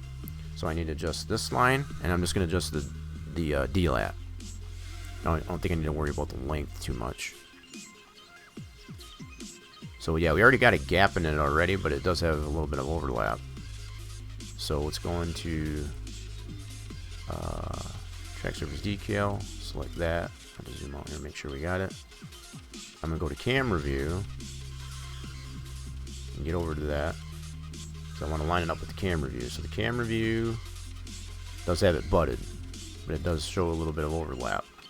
So I'm going to go like this. Got that selected. I'm just going to adjust the D-lat, like I said.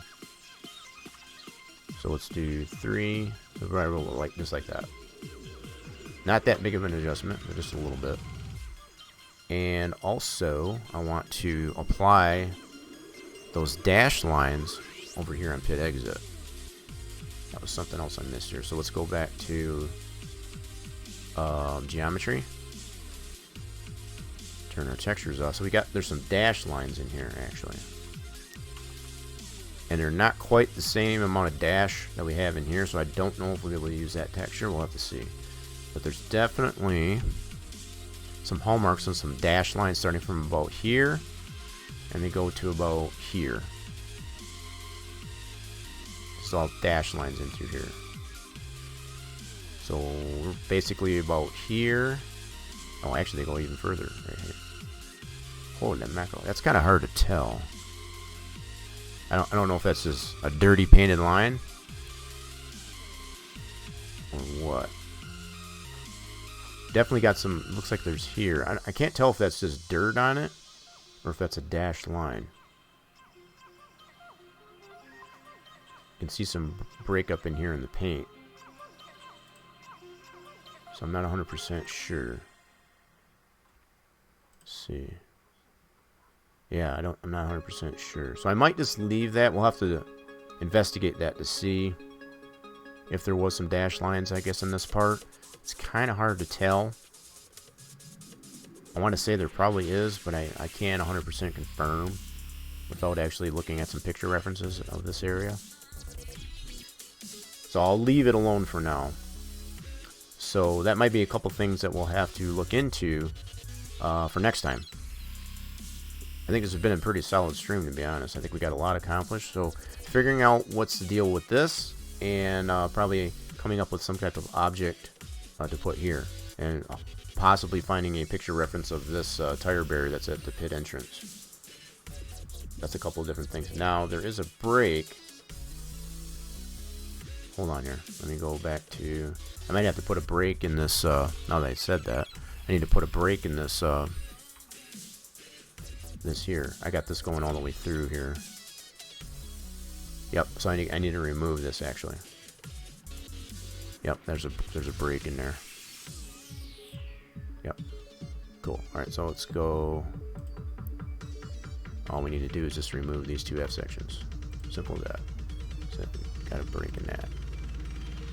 So okay, that kind of adds to what I was saying before. So the fact that I added that F section in here, and there, physically we can see there visually there's a brake.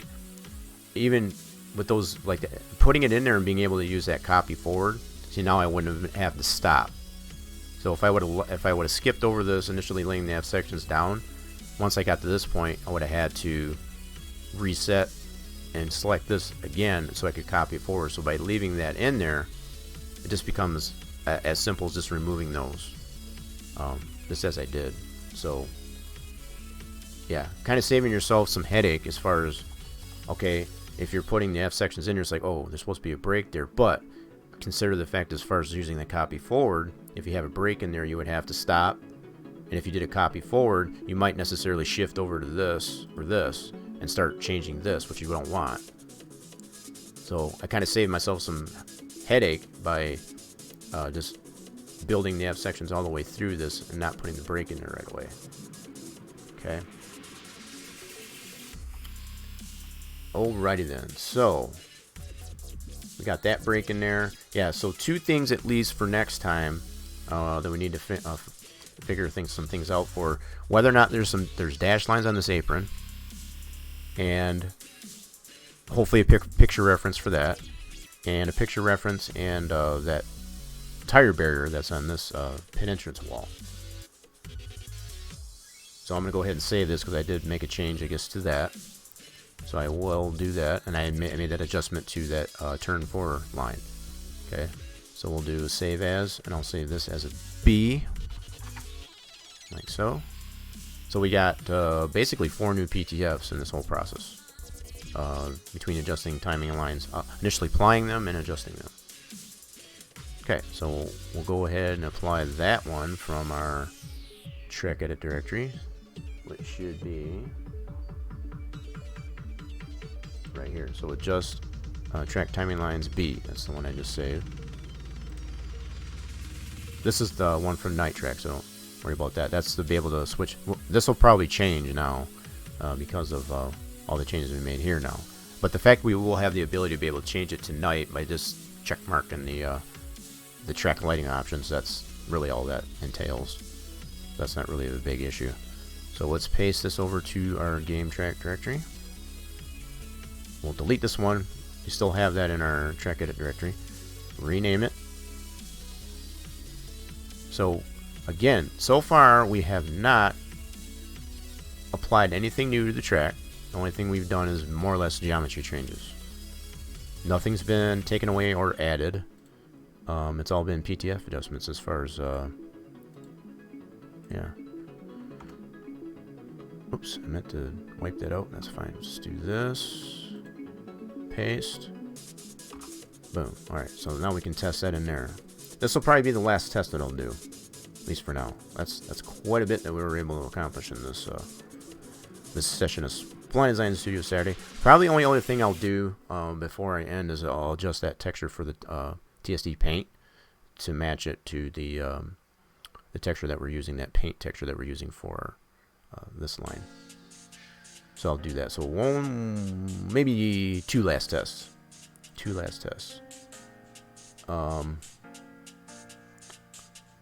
Yeah, so I need to bring this up. Let me go ahead and minimize that. Start this up. So probably two tests. We'll do this test, and then we'll play around with that texture just to see if we can get the TSD paint texture to, I guess, line up better with the rest of our painted line texture. I tweeted the pic above if you missed it. Oh, you did? I thought you said you were going to. For not updating their own logos. Oh, yeah. Oh, okay. So, yeah, you posted it in chat. I got you.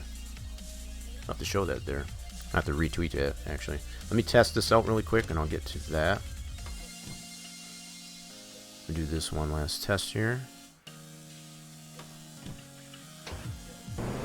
Alright, so two things we want to check at this point is that gap that we put. We took that brake that's on the back stretch here. And then an adjustment to the turn 4 timing line. So there's the brake. That's good.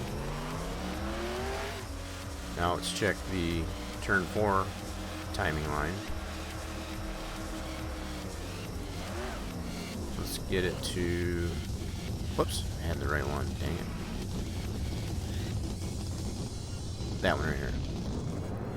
Let's see how we look now. That should be pretty good. That'll work. That's fine. I'm happy with that. That's not entirely terrible. Cool. So you were able to check that out, Torch? Nice. I'll check that out here in just a second. Okay, so we've confirmed that looks good. And like I said, we'll go ahead and check this tweet out that James has got here. If those in the chat haven't necessarily checked it out already. Minor tweaks? Yeah, that seems to be the nature of these a lot of things. Alright, so let's get out of that. So far we're good on all our tests. It's all PTF changes, like I said. So far so good. Check this tweet out. I'll have to put this in a separate window. Holy mackerel, look at that. Those wheels, it might be just me. It's probably the lighting, but those wheels actually look kind of dark. And it could be just me.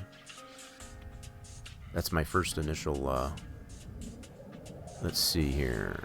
Move to new window. Yeah, let's put this up in here.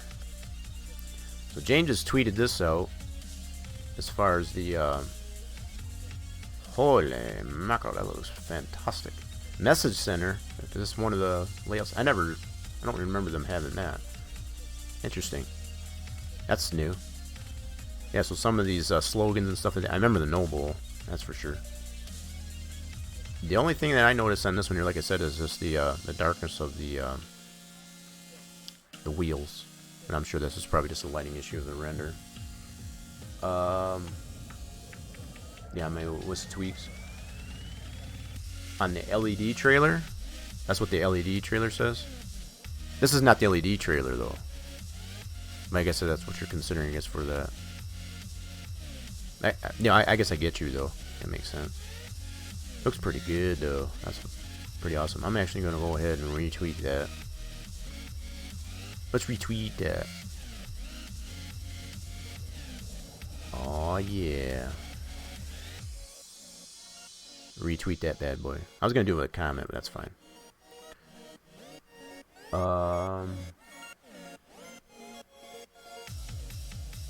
Checking some of my notifications here to see if I missed something here. I actually check out the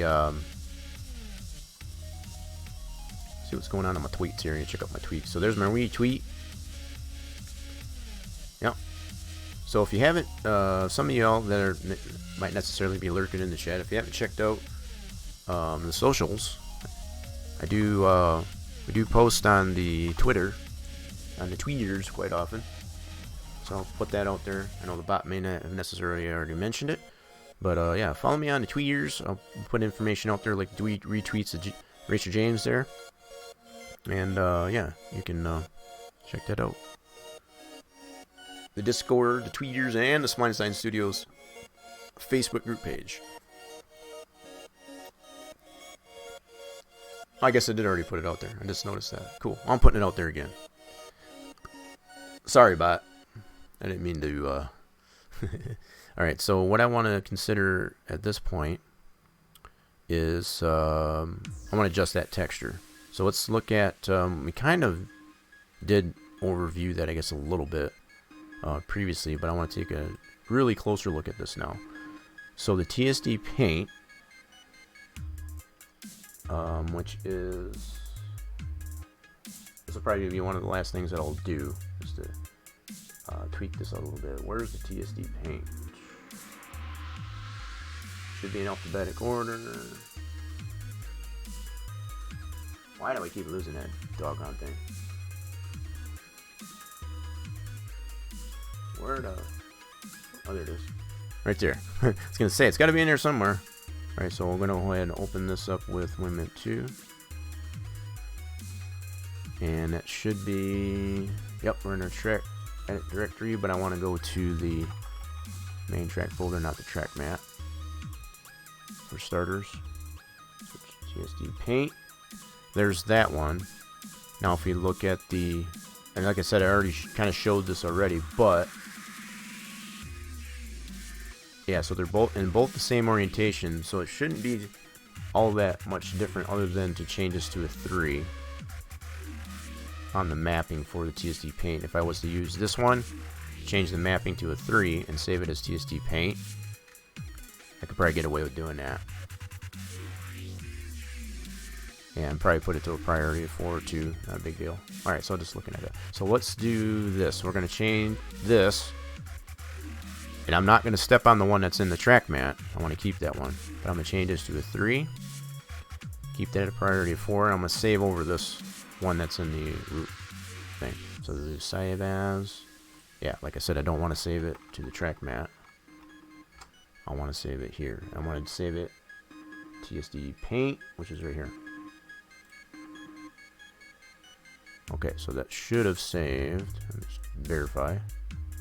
Let's refresh. 411. Yep, sure did. Alright, so now what we should be able to do by doing that, while we're in Sandbox here, we should be able to reload the textures. So we should be able to see this change. This one right here.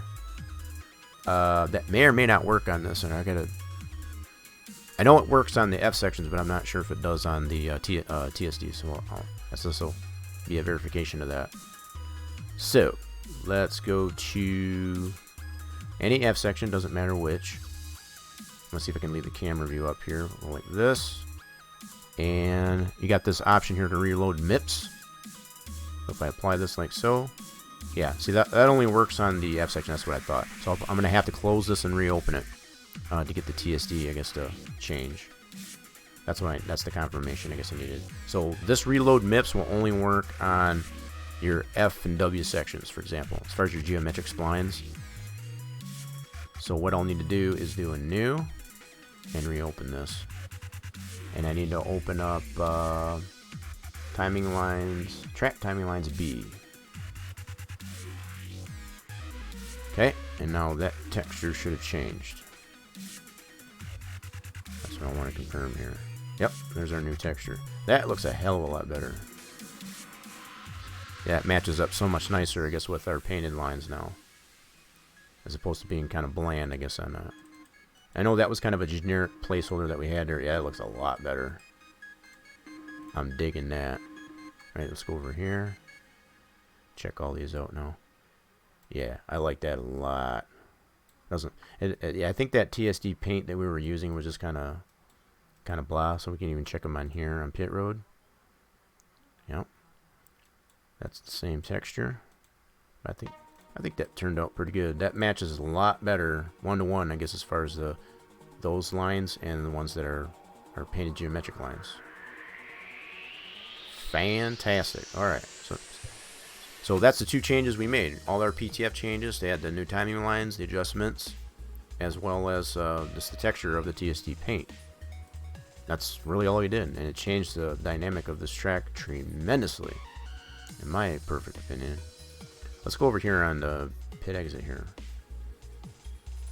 So yeah, would it change this and these over here as well? Yeah, this all, wow, that looks so good. I like it. It kind of blends more in with the asphalt a lot better too. It's got a better attitude to it, for lack of a better way to put it. Super cool. I like it. Alright. That's pretty much all I have. I think that was a pretty solid session here for Spline Design Studios Saturday. We got just working with lines. Literally, that's all we really did was just lines. Lines and lines and more lines. So, yeah, if there isn't nothing else, that's pretty much where I'm going to end it there. I'm going to go ahead. I don't need to save anything else. I've already saved that texture. So I'm going to close this out. We're all good here. So, James, as far as what files you will need here, it's just a matter of a PTF and an updated track paint, TSD paint. Just to kind of give you some clarification. We did not have any reason, I guess, to go into the 3D modeling today, which sometimes happens as far as that goes. Sometimes, yeah, it just happens that way. No harm, no foul. But I think we got a lot accomplished with the track build. As far as, like I said, mostly it's all dealing with lines, lines, and more lines. But these lines definitely did change the overall dynamic of this track. 100% personal opinion. So, I'm gonna go ahead and close Max out, to be honest. Let's do this. We don't need that. I need to find out if I did keep that that LiDAR information. I know, James, you had mentioned as far as getting me the RCP, potentially there, but I need to really look and see if I still have the original LiDAR that you sent me somewhere. So I'm gonna have to do that offline. I'm gonna reset that. Do not save that. And get out of this. Yeah, definitely gonna have to look and see if I do that. I don't remember if I just chunked it out for what I needed and just got rid of the rest. I don't remember. To get cloud data, I know James has got a. He's got a. Yeah, if you go to the Spline Design Studio YouTube page, there is a link in there. We'll have to find that and put that out there. But there's a preliminary process there, I guess, for how to get the point cloud data and such. I've shown this before too, and even in the Charlotte build. So there's plenty of information out there, I guess, as far as to show how to get the LiDAR, the cloud point data into Max and so on, and getting your low poly spline created and so on and so forth. So yeah, a lot of that information is already there. If you're looking for something specific, feel free to leave some remarks, I guess, either in the comments of those videos on the YouTube page, or even in the Discord. I put the social media, the social link out there, I guess, for the Discord. Share that information as far as if you're looking for something specific that you would like to see, I guess, in the acquisition of the cloud point data. And yeah, we'll definitely feel free, I guess, to show that. So I'm gonna go ahead and close this down. But yeah, like I said, a lot of that information is already out there. You can't necessarily. I mean, it's a lot to do, for sure, I guess, as far as to understand. But like I said, if there's something that's specific that you're not understanding, yeah, feel free, I guess, to let us know, I guess, about that, and we'll try. He showed a new way in Facebook. Yeah, he was basically showing that using that recap. That's by Autodesk. That's being able to take the last files, and correct me if I'm wrong, James, as far as be able to take the last, you put it in the Recap Pro, and then you can get that data directly into your newer versions of Max, which as I've already said before, these newer versions of Max, I have 18, I believe, James, you can reiterate, you have Max 17. It's a little bit of a learning curve when it comes to the design of it, as far as just the user interface. So that's a little bit different. So yeah, as I say that, it's going to take a little bit, I guess, to get acclimatized to how that version of Max works with this new way of getting point cloud data into Max. So that's something, once we figure out, I guess, all the ins and outs and how that works or whatever, yeah, we'll definitely share that information. It does, so far, from what James and I have talked about offline, it does still involve using the Cloud Compare utility to chunk out the LiDAR that you acquire from the USGS. So you still have to do that. But as far as being able to get that information that you chunk out from the USGS into Cloud Compare, spit that out as a I forget which file, and then get that in a recap, and then get the RCP file that you can import into Max, into the newer versions of Max anyway. And so far, James has tested it with Max 17. I'm working my way up to getting it working in Max 2018. So, yeah. Just like James says, as far as working out the bugs for that process. I cannot confirm that it will work in 16. I know for sure from what James in particular has tested in 17, that process does work. As far as to get use the Recap Pro, spit that RCP file out that you get from that, which is a product of 3D Autodesk, and get that into Max directly from that RCP file into 17, Max 17. I still need to test that for myself to see if that RCP file, I can load that into Max 18. I don't know how much has changed from 17 to 18 yet. That's still those little finer tweaking that process to get the bugs out of the process to see how that actually works. So like James said, last or RCP to Max will import RCP as a helper object. Okay, so that's some things I guess I'm not a little bit unclear about, so I need to bug into that, I guess, a little bit more.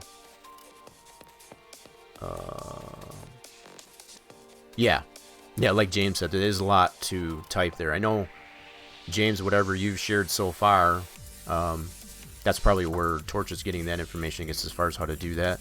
As far as coming out with an official, once all these bugs, I guess, as far as the whole process has been figured out, either one of us, or even collaboratively, I guess, we'll come up with something, I guess, to share, I guess, as far as how that process works.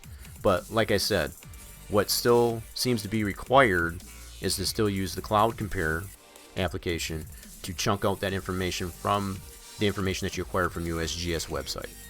That still doesn't totally remove that necessity for that application. It's just being able to get the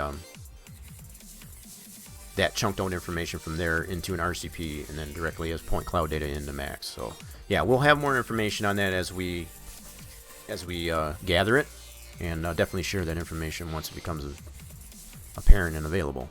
So I appreciate everybody that did drop by, I guess, for this episode of Spline Design Studios Saturday. Got some more work done with the Northworks project track build, as well as been able to test it out and see the results, I guess, of our work that we applied. Hope to see you all again next time. If you haven't hit the follow button already, make sure you do that. Get the notifications for when the streams go live next time around. Again, I know I've put the social medias out there several times between the bot and myself. Check out the Spline Design Studios Facebook group page, the Twitter, and the Discord for all information that we do put out there, I guess, in between streams. More than likely, if nothing else, the next stream on the channel will be on Wednesday for Wreckfest Wednesday. So if you want to join us, I guess, for Wreckfest on Wednesday, 5 p.m. Eastern Time is when that happens. So feel free to, I guess, to join in on that. If you want to do that, that will be the next stream. If there isn't one prior to that, I might potentially throw in a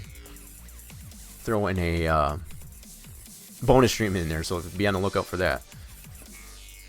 With all that being said, I hope you have a fantastic rest of your Saturday, rest of your weekend, and we'll see you again soon. Again, really, really soon. Bye for now.